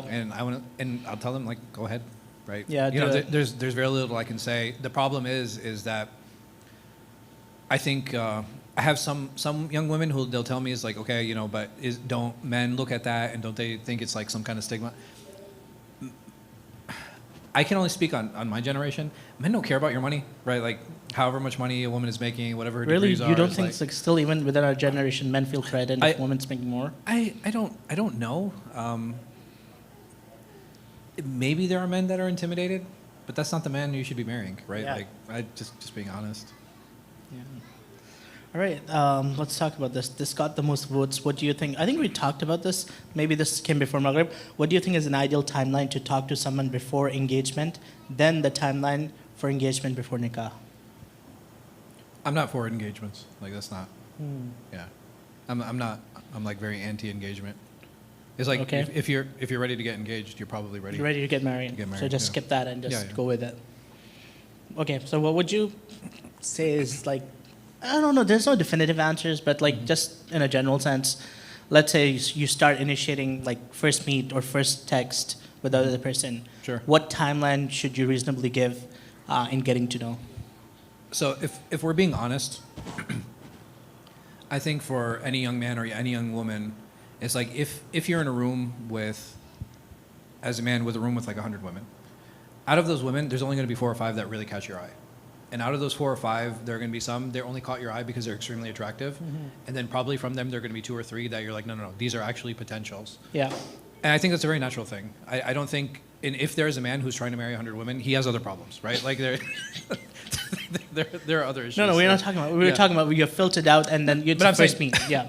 So by the time you filtered out, there's already an inclination there that, okay, this Mm-hmm. young woman is, I would say that there is a potential for her to be a wife. Now, the second layer is like, is there potential for her to be mine? Your wife. Yeah. Yes. Sorry, what did you say? She's asking where do you put the event For the number? questions? So the password you were asking? Okay, you can help? All right. Okay. This is apparently got a lot of votes as well. Is marrying, and I think there's underlying issues there, so do talk about this. Is marrying for the purpose of escaping strict parents a valid reason? I don't think it's a bad reason. You don't, or you do? No, I don't, but I think you still have to learn how to deal with your parents, right? I think that can be one additional reason, but just escaping, because I had a case like this, where there was this young man, he wanted to marry this girl who was in a very oppressive household. So his mom called me and she was like, hey, I'm kind of worried about him. I was like, and she was like, what do you think? Should like I endorse this? I was like, absolutely not. And she was like, why? I was like, because every time she calls for help, he comes running. And I was like, do you know the only relationship where you call and somebody comes running? She's like, what? I was like, a dog. Right? And no, because it's like a very toxic loyalty Yeah. that you have there. And I said, the thing that I worry is that once she's removed from an oppressive environment, she's going to bloom into her own person, right? Because she's no longer Yeah. being oppressed. And I worry that he's not going to recognize her anymore. Right, and Okay. that's what I would say. So if that is the situation, right, and the person wants to remove, the Yeah. only thing I would be wary of is the person who she is engaging with, and that person understands what that is. And if you have a young woman in an oppressive environment, Yeah. how much independence has she shown, and how much independence is she growing into? Because that is not going to shift much if she's removed from that. Versus somebody who is always capitulating under that oppression. Yeah. And then the moment they're removed, But to be honest, They like become someone for else. sisters, you cannot know that until they start living in that role. you won't know them as a wife. I agree. Yeah. But the role, the But they, idea, like, yeah. in most cases, they have lived with their parents the whole life, right? So, for example, But like for men, we're right? talking about oppressive situations. Okay. though. But go ahead. Like for men, right? So, for example, like let's say there's an opportunity, you go outside, you go to college, you live on your own, you figure out who you are as a person without the shelter of your parents. Yeah. Majority of the time, that does not happen with a sister. But there's a difference between moving from the shelter of your parents to the shelter of your husband. You're not going to shift much, okay. right? But Moving moving to the oppressive moving part, from the oppression of your parents Yeah. to the freedom of a husband, Hmm. that's very different, it is. right? And that's the only point I'm making. Because if she's able to thrive in an oppressive environment, what's going to happen in a free one? She's going to thrive even more, right? Yeah. But if she was constantly suppressed and she allowed that to happen, the moment that she gets freedom, Yeah. what is that going to look like? Yeah. Right? There's a gamble that's there. That's all I'm saying. Like she might thrive and she might do amazing, Yeah. or she might go completely left, right? But the thing is, I don't. In marriage is already a gamble. We have to try to stack the cards in our favor as much as possible. All right. Okay, so this was asked by someone else as well. Like I remember, and now there's a question here as well. Your thoughts on prenups? There's a list of things on our website that I recommend for all couples: blood tests, genetic tests, background tests, financial history. Right. So these are things that I think are very important for everyone to go through, so that there is that level of transparency that's there. Some people are like, well, what about genetic tests? I was like, listen, go in with an open mind. It just means that there's a chance of these genetic markers to have these type of children. It doesn't guarantee it. Yeah. Are you willing to take that chance with this person? Right. That's the question that needs to be answered. The other thing I've added in also is prenups. And I work with the brothers who came up with, Yeah. it's called bayani.com for those of you that want to check it out. I've actually worked with them on creating the prenuptials. Prenups. Yeah. So this may be like a shift to what is usually said. You know, to be honest, we're going to go in an era where we will actually be advocating for prenups. And so the follow-up of that is, isn't that setting yourself up for potentially planning for divorce? Or it has a negative connotation with it? There is a negative connotation, but I think that's from society. It doesn't necessarily mean that it in and of itself is negative. Are they un-Islamic? No. That's not- another general that's comment that I do hear as well. Like, it's not. It's as long You have as shurut whatever of the nikah sometimes, exactly. right? No, I'm So- saying as long as whatever conditions you agree on Yeah. is like, okay, I have a cat, you have a cat, we're going to get married. I want to make sure that I keep my cat if something happens. Yeah. And it's, I can understand the perspective as like, oh man, you're already planning for divorce. Yes, that's actually correct. But I will say this, I have a postnuptial agreement with my wife, right? This is something we did after we got married. And we were having a conversation one day, and it was, I forgot what the conversation was about. I was like, yeah, but I'm at a point now where I'm not afraid of divorce. Does that make sense? Like, I'm not afraid of divorcing you because I know exactly what the consequences are. Okay, Meaning, in that way. Okay, right? great. You explained this. Right? Yeah, no, Yeah. I want to be clear, Yeah. right? But what does that mean? That means that I'm choosing to stay married. Does that make sense? Right? Because I know what the consequences are, and I'm not scared of them, that means I'm actively choosing to stay in the relationship. I'm actively choosing to stay married. So a prenuptial agreement it's a safety net in case things do go Yeah. bad. Bad. Yeah. That's it. And it's like, okay, well, what does that look like? Another thing is like, wouldn't the prenuptial agreement, like let's say if you bring some of the Islamic things into it, would benefit and favor the man over the woman? It can, but she doesn't have to marry him, Yeah. right? Yeah. So there could be a I think there's very uncomfortable conversations when it comes around divorce. So for example, if you have a couple that divorces and the woman does not have a job Yeah. and she hasn't worked, they have 4 kids, and she's like, oh, how can I take care of these 4 kids? And the husband's like, I will. Question. Yeah. Right? It's just a very honest question. What if he's like, okay, no problem. I will take physical custody. I will take legal custody. And because I'm doing that, well, who's paying for the kids? I am. Yeah. If you need help with something, I don't mind giving help with XYZ, but it doesn't make sense for me to put the burden on you, and I have to pay on top of that. Like, I'm actually willing to take that responsibility. That's a conversation a lot of people don't want to have. Yeah. It's a very honest one because it is a potential outcome. So, something to think about. Honestly, there can be like a whole session on this topic of prenuptial agreements and whatnot. But yeah, I think going forward, I think they're a great idea, man. we will probably see more of these, Yeah. inshallah. Should you wait for family problems such as waiting for an older sibling to get married if you're interested in getting married to a younger one? So, for example, like, you're ready for marriage, you have someone, they want it. Yeah. Family saying the older sibling has to get married first. It's just cultural. Oh, this is cultural stuff. Yeah. So there are going to be different barriers in marriage, and if that's one of those barriers, okay, or how much are you willing to fight for it? Right. Everything is going to boil down to that. How much are you willing to fight for it? Is it worth it? If it is, okay, there are going to be consequences. They'll get angry. They'll get upset. They might excommunicate you. Are you willing to take those risks? If you are and they're reasonable, like I said, alhamdulillah, you guys are blessed that you have 2 imams that will actually help you. I'm just going to be very open and honest with you. It's like, okay, they'll help you navigate that. This is going to be difficult. This is going to be a challenge, but we'll sit down. I don't mind the smoke, right? Like I have parents who've yelled at me. I've had husbands who've yelled at me. I've had people who want to fight me. I don't care, right? That's my job as being an You imam. can take that. Like, And that's okay. It's rather- I'm saying, what is the worst thing that's going to happen? We're going to go in the parking lot and one of us is going to fall, right? Like either he's going to, right? Either I'm going to get beat up or he's going to get beat up, right? And that's it. And that's fine. It comes with the job, right? It comes with the territory, and it's part of what it is. Like it's part of what we do. Even with couples, they're like, man, we don't know how to do this. I was like, tell them the imam told you to do it. yeah. I was like, let them hate me. Username, yeah. I let them hate me. I was like, listen, if hating me is going to make you have a better relationship, I don't care. Like, let them hate me all day. Man, let them curse me out. Let them make Yeah. dua against me. As long as you guys are good, I'm good. All right, this is a really good question. As someone who has maintained their chastity, how can we ensure our potential partner has as well without explicitly asking about their past as that's haram? By having a veiled question.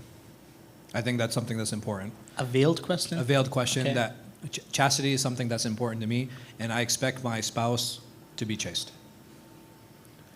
Now, that young man or the young woman, they have a choice on whether they want to answer or not.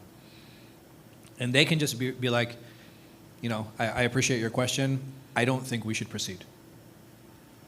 There's no answer there, right? Like, so you actually don't know what that young man or woman, what their past looks like, but you can't lie, right? This is the problem.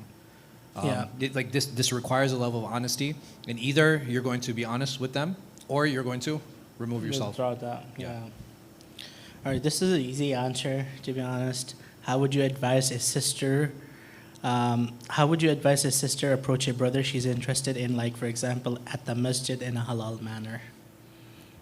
Talk to Easy, talk man. to- Like, talk to talk- us. talk to- go ahead, bro. Come, yeah, Yo, like, yo, let us know, and we will we'll facilitate. we are the best wingmen. Like,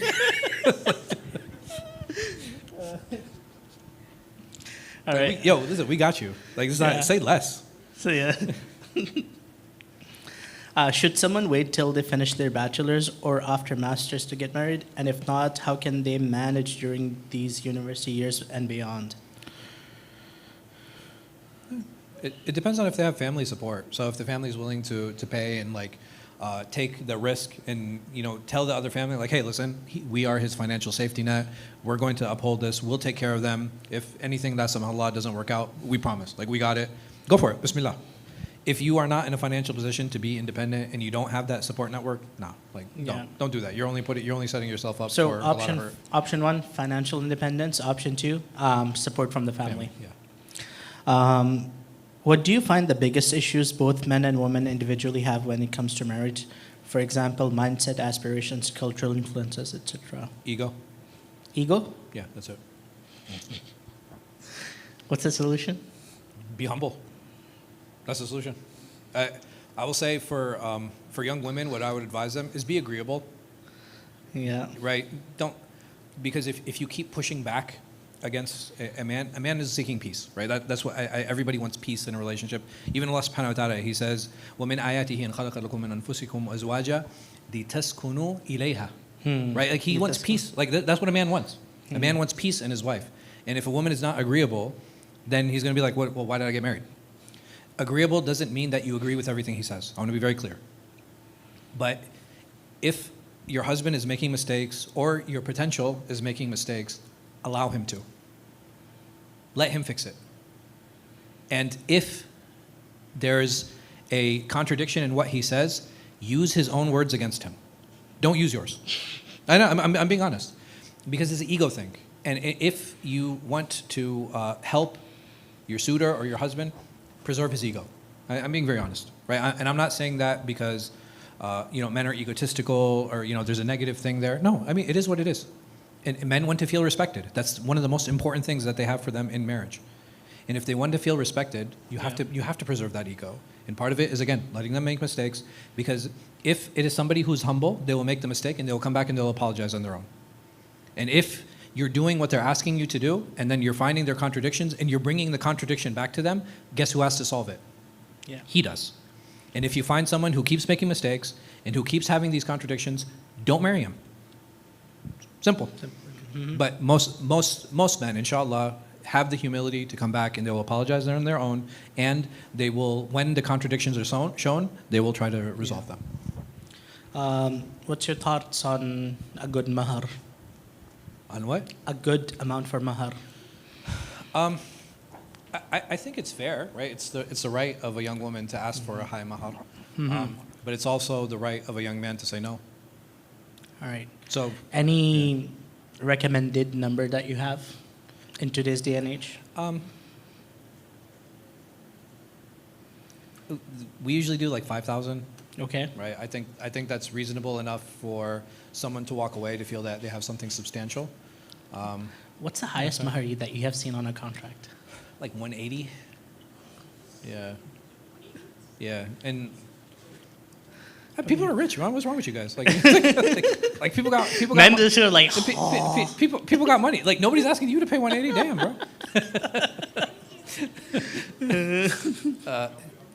But the thing, because there comes a point, I think, in like the mahar ask, Yeah. where it shifts from being a gift to a purchase, right? Like it feels like that. It's like, okay, yeah, like up until this point, it's like kind of a gift, but now it's like, am I buying her? You know what I mean? Yeah. And I think that's something to keep in mind. do you want to know what I've seen? 650. Rupees or dollars, bro? $650,000. Hey, that's a house It is a house, yeah. in Prince William. No, Not Prince not a William. single townhouse in Not- St. Prince not- William. Yeah. okay. Uh, 650. Wow. Yeah. MashaAllah. Allahumma barik. May Allah Good for increase them. Allah bless them. Yeah. Okay. Can you please discuss my money is mine, his money is mine? Because I am under the assumption that while married, the couples are their own financial individuals, and that concept is not correct and negative towards one party. I like framing it as trust. Meaning that if the husband is financially responsible for the home, then he is the one who sets the budget. And what does setting the budget look like? Most women are not accountants, so don't show them your books, right? That's not what they're looking for. You tell them, hey, listen, the amount you can spend this month is $700. Now it's $1,200. Now it's $500. When she asks, why is this shifting? You tell her, because I'm planning a vacation for us, or because we have to purchase a new car, or because I'm saving for a down payment on the house. Why? Because you're maintaining trust, right? That's all you're trying to do. It's a trust thing. I, as a wife, trust my husband to maintain the finances of the home. That's why he's the one who sets the budget. And if I have any questions on why that number is shifting, I can ask him, and he will explain it to me. Right? That's important. So I frame it more as a trust thing than anything else.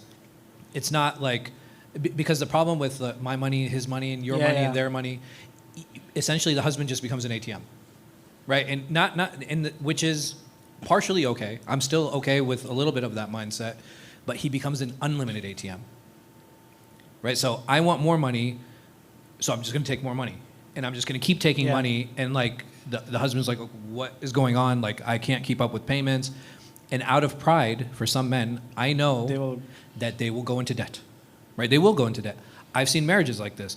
where she was like, yeah, you know, I've never had any financial problems with him. And I was like, yeah, but he wasn't working for like 2 years. How did you maintain how this? are you doing And he was this? like, credit cards. I was like, yo, this is crazy. Yeah. And it happens. Why? Because the husband didn't communicate Yeah. to his wife, like, hey, listen, this is how much we need to spend. And I've had young men come to me too, it's like, oh, she knows all the bills and she knows all this. I'm like, yo, she's not an accountant. She doesn't understand what you're saving for. She doesn't understand what the future goals are Yeah. because you haven't sat down and had that conversation with her. Yeah. So, And then it's also trust and what level of freedom that they've both agreed to. Like sometimes, like for example, like some of the wives would go buy a Chanel bag, and Yeah. then husbands are upset, like you need my permission to do this. Sure. Right. And same thing with like I've known like some of the people here, like they've gone bought cars without telling their wives, sure. and so like, hey, it's my money, I can do whatever I want Yeah, with yeah, my yeah. money.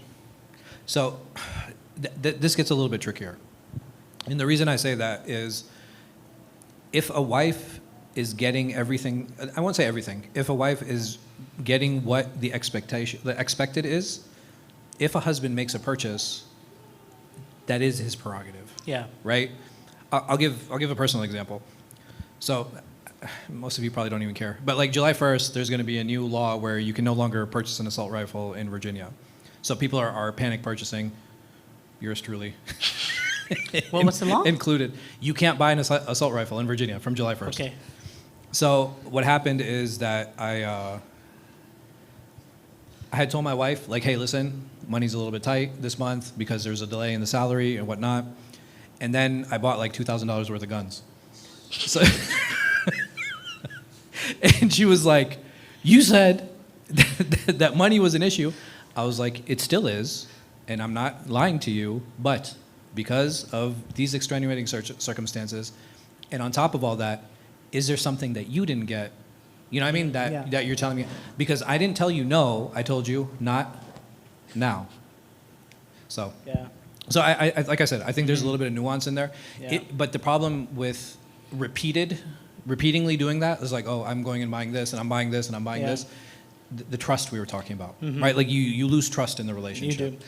And it becomes a real problem. And it becomes like a once problem, Once you yes. lose trust in a relationship, man. No, that's subhanAllah. I would say that's when the relationship actually breaks. Done. Like when Allah subhanahu wa ta'ala talks about nushuz, Yeah. I truly believe nushuz Is trust? is trust and disrespect. SubhanAllah. Yeah. Wow, that's interesting.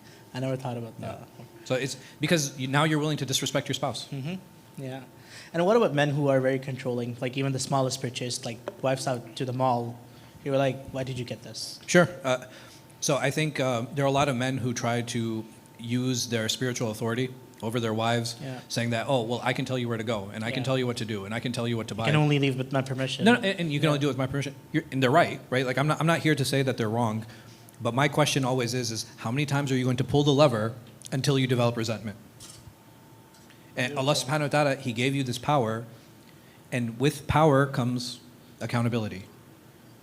And Yeah. if I abuse my power, then my accountability increases. Yeah. And the opposite, it's amazing how Allah subhanahu wa ta'ala, like this, Allah subhanahu wa ta'ala has given us men that power, and He warns us of it, and He tells us about it. Why? Don't abuse it. And for women, what does He tell them? He's like, listen, you need to be sexually available for your husband. It doesn't mean that He's not going to, He'll accept your excuses, but the moment you start abusing it, Yeah. that's when you're going to be held accountable. So Allah subhanahu wa ta'ala has given both genders their own power. He's given them their own authority. He's given them their own domains. Yeah. And the reason that they're highlighted is because this is where abuse can happen. All right, next question. There's subhanAllah, a lot of questions, so we'll try to get through as much as possible. Is it worth the struggle of fighting your family for an American who is willing to convert to Islam, or should I just wait for someone who is born Muslim? No, this is a personal question. Come and ask Yeah. Abdurrahad like separately. Where would a guy go to look for a spouse, knowing that the traditional systems are no longer there? You're already here. Next. All right. I already told you that the two best wingmen are already here in the room. All right. What's it called? If you are someone who is considering not having children, how do you approach this in the? Say that again. If you are someone who is considering not having children, how do you approach this in the process? Should this be a day one topic or once it is more set? it should be a priority topic, right? I can't dictate to you on like it's a day 1 or day 2 thing, Yeah. but it should be a priority topic. In that, like, I'm sure everybody has like their top 15, 20, 80 questions, whatever it is. It needs to be in those set of questions. Meaning like that's one, depends, is it a deal breaker? Yeah, that's what it Yeah. sounds like, right? Yeah. And asking yourself, like, or is this a deal breaker or not? Yeah. Because the potential might be like, well, I don't know about no kids, but I do want to have at least one, right? Like, is Yeah, like, something like that. Is that Would it change would it maybe change? Would it 5 years change? later? Yeah, you know, you know? would those things, you know, would that change your mind? I don't know, right? That's a question you have to ask yourself. Okay, I feel guilty being a young Muslimah who does not want to get married at all. I feel like I cannot be proud of my life and very lost about my future because I thought so much of my identity in my later years would about family. I don't know. I don't understand the last part, but yeah. Marriage is not, we don't like, ironically it's Pride Month, right? But as Muslims, we don't revolve our identities around our sexuality. And it's the same thing with marriage. Like our identity is involved with our relationship to Allah subhanahu wa ta'ala and following the sunnah of the Messenger sallallahu alaihi wasallam. Many of us wear different caps, right? So we're fathers, we're brothers, you know, we're workers. Like we have different caps that we wear in our lives. And if you choose for marriage to be one of those caps, that's your prerogative, right? It's your decision. Marriage does not increase or decrease your value in Allah subhanahu wa ta'ala's eyes. That is, again, it is a very personal decision. Allah subhanahu wa ta'ala says, Inna akramakum indallahi atqakum, right? The one who has most value to Allah subhanahu wa ta'ala or has the highest status is the one who has the most taqwa. Yeah. Can a person attain more taqwa through marriage? Yeah, sure. Can a person have less taqwa through marriage? Yeah, that happens too, right? Depending on the spouse, depending on the circumstances and situation. So, yeah, don't use marriage as a valuation metric, right? That shouldn't be the case at all. If you do decide that you want to, that's good. If you don't, even the fuqaha say that for the person who doesn't desire to get married, it's permitted for them to marry, right? It's not recommended, it's not an obligation, but it's permitted, meaning they have the choice. All right. So this is a question that we can answer. Would there be an opportunity to attend events without the barrier so we respectfully engage with those seeking in a halal manner? Of course, come to our book club. The purpose of that book club is literally people can sit together and there's more discussion where you get to hear. Here we are just lecturing, right, to people and we're getting questions here. So if you really want to get to know another person and there's no barrier there, come to that book club. What do you think men nowadays, especially Muslim men, are so scared to get married? Legal repercussion or feminism?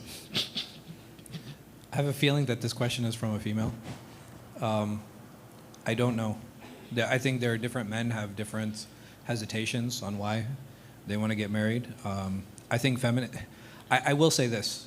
If I had to summarize what the problem is, I think there are a lot of young men who think that the women who speak on social media are representative of women. I would summarize that is the problem. So when they hear women spewing like this vile, toxic feminism, they're like, oh, all women must be like that. So I think there's this false perception of what women are and who they are, which is causing some of them to be scared. It's Azan time now. Are you talking to me? Azan time. أذن حبيبي. الله أكبر الله أكبر الله أكبر الله أكبر أشهد أن لا إله إلا الله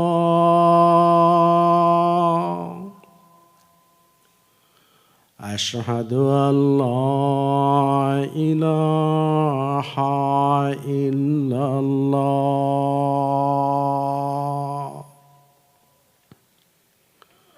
أشهد أن محمدا رسول الله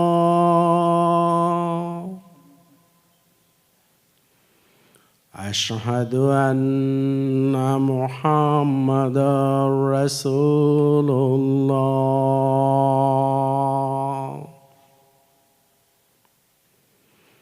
حي على الصلاة حي على الصلاة حي على الفلاح حي على الفلاح الله أكبر الله أكبر لا إله إلا الله.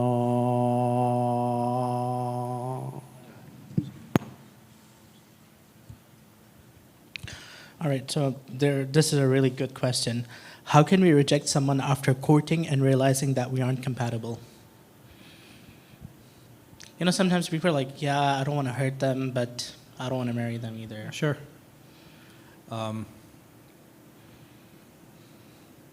Just be honest. Yeah, it's a hurtful it's a process. It's hurtful like taking process, off the yeah. Band-Aid, Yeah, right? just- Like you have to do it. And don't delay it. Yeah, Please don't. Don't lead them on. Like don't lead them on. Right. Yeah, don't lead them on. That's definitely worse. Yeah. But saying something like, hey, listen, I don't think this is going to work, or I don't think we can continue. Yeah. The first response is going to be, why, right? Mhm. Like, so be ready for that, right? And I think there's a little pain behind that. You don't have to explain yourself. Right? I think that sometimes can be very challenging. But if you feel that you can, and if you're on the receiving end, don't expect closure, right? Like we all want like closure and things to like Yeah. kind of clean up tidily, but I don't think that's a Mhm. realistic expectation. Okay. SubhanAllah, there's a lot of questions that are coming right now. So You don't answer the last one? no, I don't think it's worth the read. What's the concept of soulmate in Islam? Allahu Akbar. I don't know. I don't even know what that means, dude. All right. So here, this one might be another one of my hot takes. How important is love in marriage? SubhanAllah. I think that joins like page 3. I think alignment, respect, honor, those things are definitely more important Then love. than love. Yeah, because there are times where you're gonna love your spouse less, like especially when you're angry and upset. Mm-hmm. And if we just based a relationship off love, it's like everybody be getting divorced all the time. It's like, oh, I love her less today. And I pushed back at a young man one time. He's like, yeah, but I love my wife today more than I did yesterday. I was like, so you loved her less yesterday? Interesting. Wow. Right? Again, just Yeah. being honest. And you don't have to have that intense feeling consistently and all Yeah, the man. time. I think that's infatuation. I don't think that's Mhm. love. What do you think is the ideal level of relationship between families where it's respectful and involved, but not too involved, where it can interfere and cause conflict for the couple? Allah subhanahu wa ta'ala, He says, وَعِبَادُ الرَّحْمَنَ الَّذِينَ يَمْشُونَ عَلَى الْأَرْضِ هَوْنًا وَإِذَا خَاطَبَهُمُ الْجَاهِلُونَ قَالُوا سَلَامًا. That the person who worships Allah subhanahu wa ta'ala for His trait of mercy, they show mercy, they're kind. These people, they walk humbly, and they're really good at drawing boundaries. So what is the best relationship with your in-laws? It is the one that you make. That is the best one.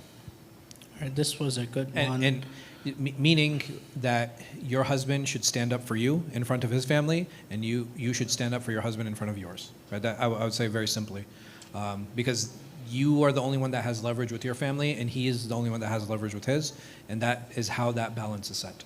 All right. So I think we can conclude at this question. How much should we take looks into accountability? What if a potential spouse has many good qualities, but you aren't attracted to them? Can you tolerate it? Right? Because a young man might be like a 4, right? But he's kind, he's thoughtful, he's financially independent, he's religious, right? So that 4, what happens? It starts creeping, right? It can creep up to a 5, it can creep up to a 6. As long as he's not repulsive, think about it, right? Like, again, entertain it. And the reason I say that is the wider net you cast, the easier it is to catch, right, a potential. So, like I said, if you can, as long as you don't find the person repulsive, it's like, yeah, he's okay or she's okay. Okay, explore. Yeah. You know, it's definitely worth exploring because they might have other traits that make up for that. And the reality is like, okay, even if a girl's like a smoke show, it doesn't matter. If she has a terrible, she has a terrible attitude, she's not agreeable, she's all these things, it doesn't matter, right? Or the guy's amazing, he's a Chad, right? Like, it doesn't matter. If he's mean, if he's a jerk, if he's difficult, Yeah. it doesn't matter how attractive he is. All right, so a lot of questions here are like, where do we find spouses if we are at the masjid? How do we approach? And then there are a lot of personal questions as well. You know, you can book him on the website as well. All right, you will get really good advice. I like how you're trying to offload. No, but so inshallah, we are here to facilitate these conversations and decisions. We don't mind stepping in between the parents, mediating two sides, you know, giving some options out. And you know, subhanAllah, like point of these discussions were to highlight these issues, and they are very common in our community. Yeah. Like, Actually, you know, like I'm sure like some of you are here sitting for the first time, or you've been attending this masjid regularly. You're like, wow, subhanallah, I never knew this kind of stuff happens, right? Yeah. So, you know, please do approach, and like whatever we can do to facilitate, we're here, inshallah. And- Any last remarks? Yeah, so I will say that sometimes you'll hear from myself and Imam Abdul Ahad the number of divorce cases that we deal with or the number of marital problems that we deal with. Imagine how not bad we think it is that we still encourage people to get married. Right? Like we literally deal with the worst marital situations possible, and we still encourage people to get married. Right? That's how okay we are. Right? I just want to be very honest. I think we're okay. We just happen to see that population, unfortunately, that is having those problems and issues, and many of those issues, even then, are solvable. Yeah. All right, Jazakallah khair, and thank you so much for attending. Yusuf, any announcements, comments? And donate generously. To the young adults. Okay. Oh, to the young adults? Yeah, inshallah, we're going to have a link for young adults, so inshallah, do donate for that. And please try to scan the feedback form and, you know, inshallah, fill that out. Jazakallah khair. Jazakallah khair. Oh, yeah. Shout out to Sipsational downstairs. If you haven't had the Allahu drink, Akbar, go for it. Allahu Akbar. Ashhadu an la ilaha illallah. Ashhadu anna Muhammadan Rasulullah. Hayya ala salati, hayya ala al-falah. Qad qamati salatu, qad qamati salah. Allahu Akbar, Allahu Akbar. La ilaha illallah. استووا اعتدلوا أقيموا صفوفكم, straighten your lines, don't leave any gap. الله أكبر.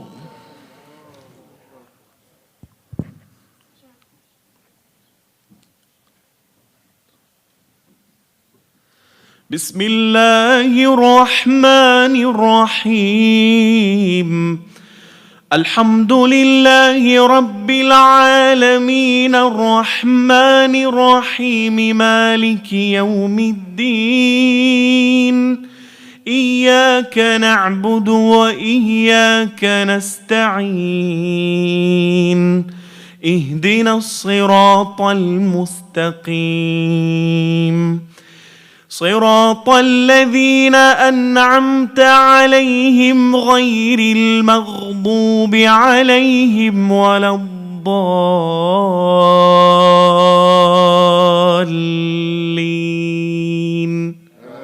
آمين. إن في خلق السماوات والأرض واختلاف الليل والنهار والفلك التي تجري في البحر بما ينفع الناس وما أنزل الله من السماء من ماء فأحيا به الأرض بعد موتها وبث فيها من كل دابة وتصريف الرياح وتصريف الرياح والسحاب المسخر بين السماء والأرض لآيات لقوم يعقلون ومن الناس من يتخذ من دون الله أندادا يحبونهم كحب الله والذين آمنوا أشد حبا لله ولو يرى الذين ظلموا إذ يرون العذاب أن القوة لله جميعا وأن الله شديد العذاب إذ تبرأ الذين اتبعوا من الذين اتبعوا ورأوا العذاب وتقطعت بهم الأسباب وقال الذين اتبعوا لو أن لنا كرة فنتبرأ منهم كما تبرؤوا منا كذلك يريهم الله أعمالهم حسرات عليهم وما هم بخارجين من النار. الله أكبر.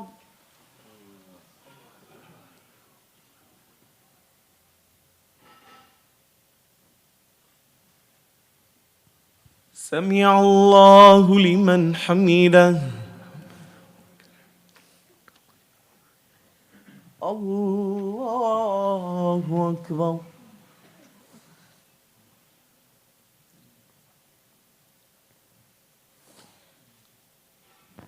الله أكبر.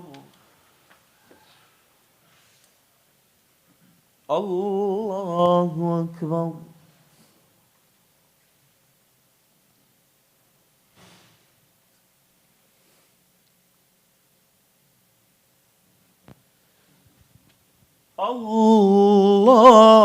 الله أكبر.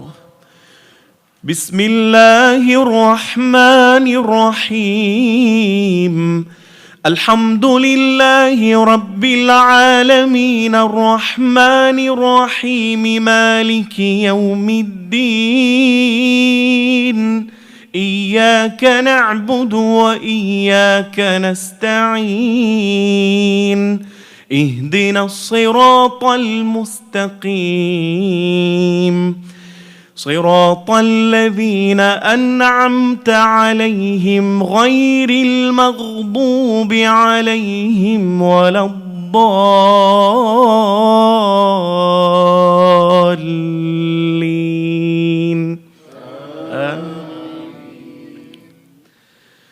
يا أيها الناس كلوا مما في الأرض حلالا طيبا ولا تتبعوا خطوات الشيطان إنه لكم عدو مبين. إنما يأمركم بالسوء والفحشاء وأن تقولوا على الله ما لا تعلمون. وإذا قيل لهم اتبعوا ما أنزل الله قالوا بل نتبع ما ألفينا عليه آباءنا أولو كان آباءهم لا يعقلون شيئا ولا يهتدون. ومثل الذين كفروا كمثل الذي ينعق بما لا يسمع إلا دعاء ونداء صم بكم عمي فهم لا يعقلون. الله أكبر.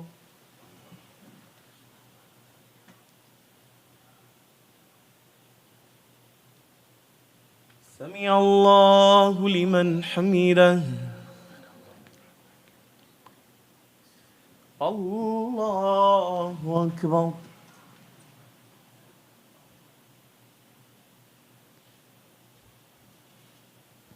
الله أكبر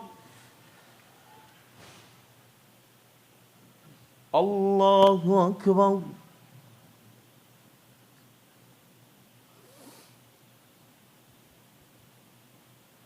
الله أكبر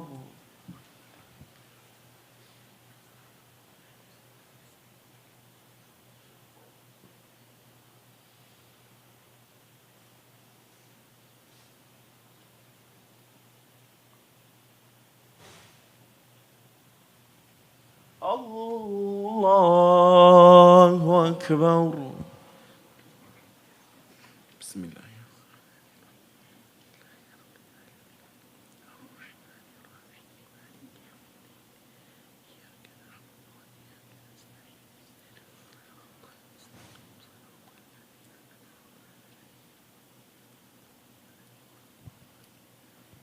الله أكبر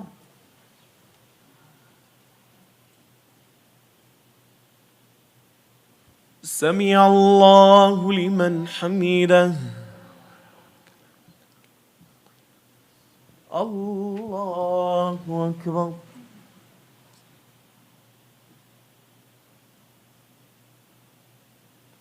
الله أكبر الله أكبر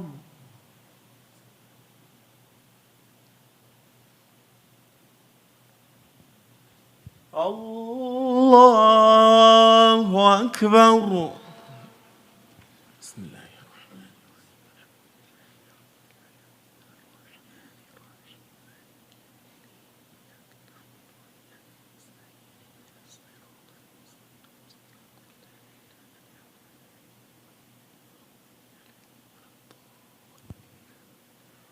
الله أكبر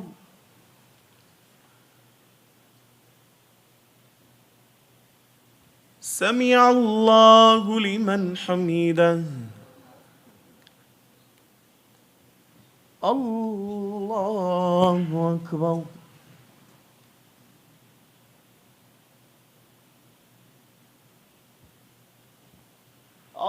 الله أكبر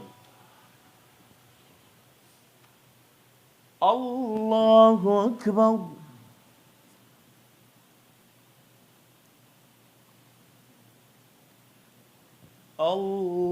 الله أكبر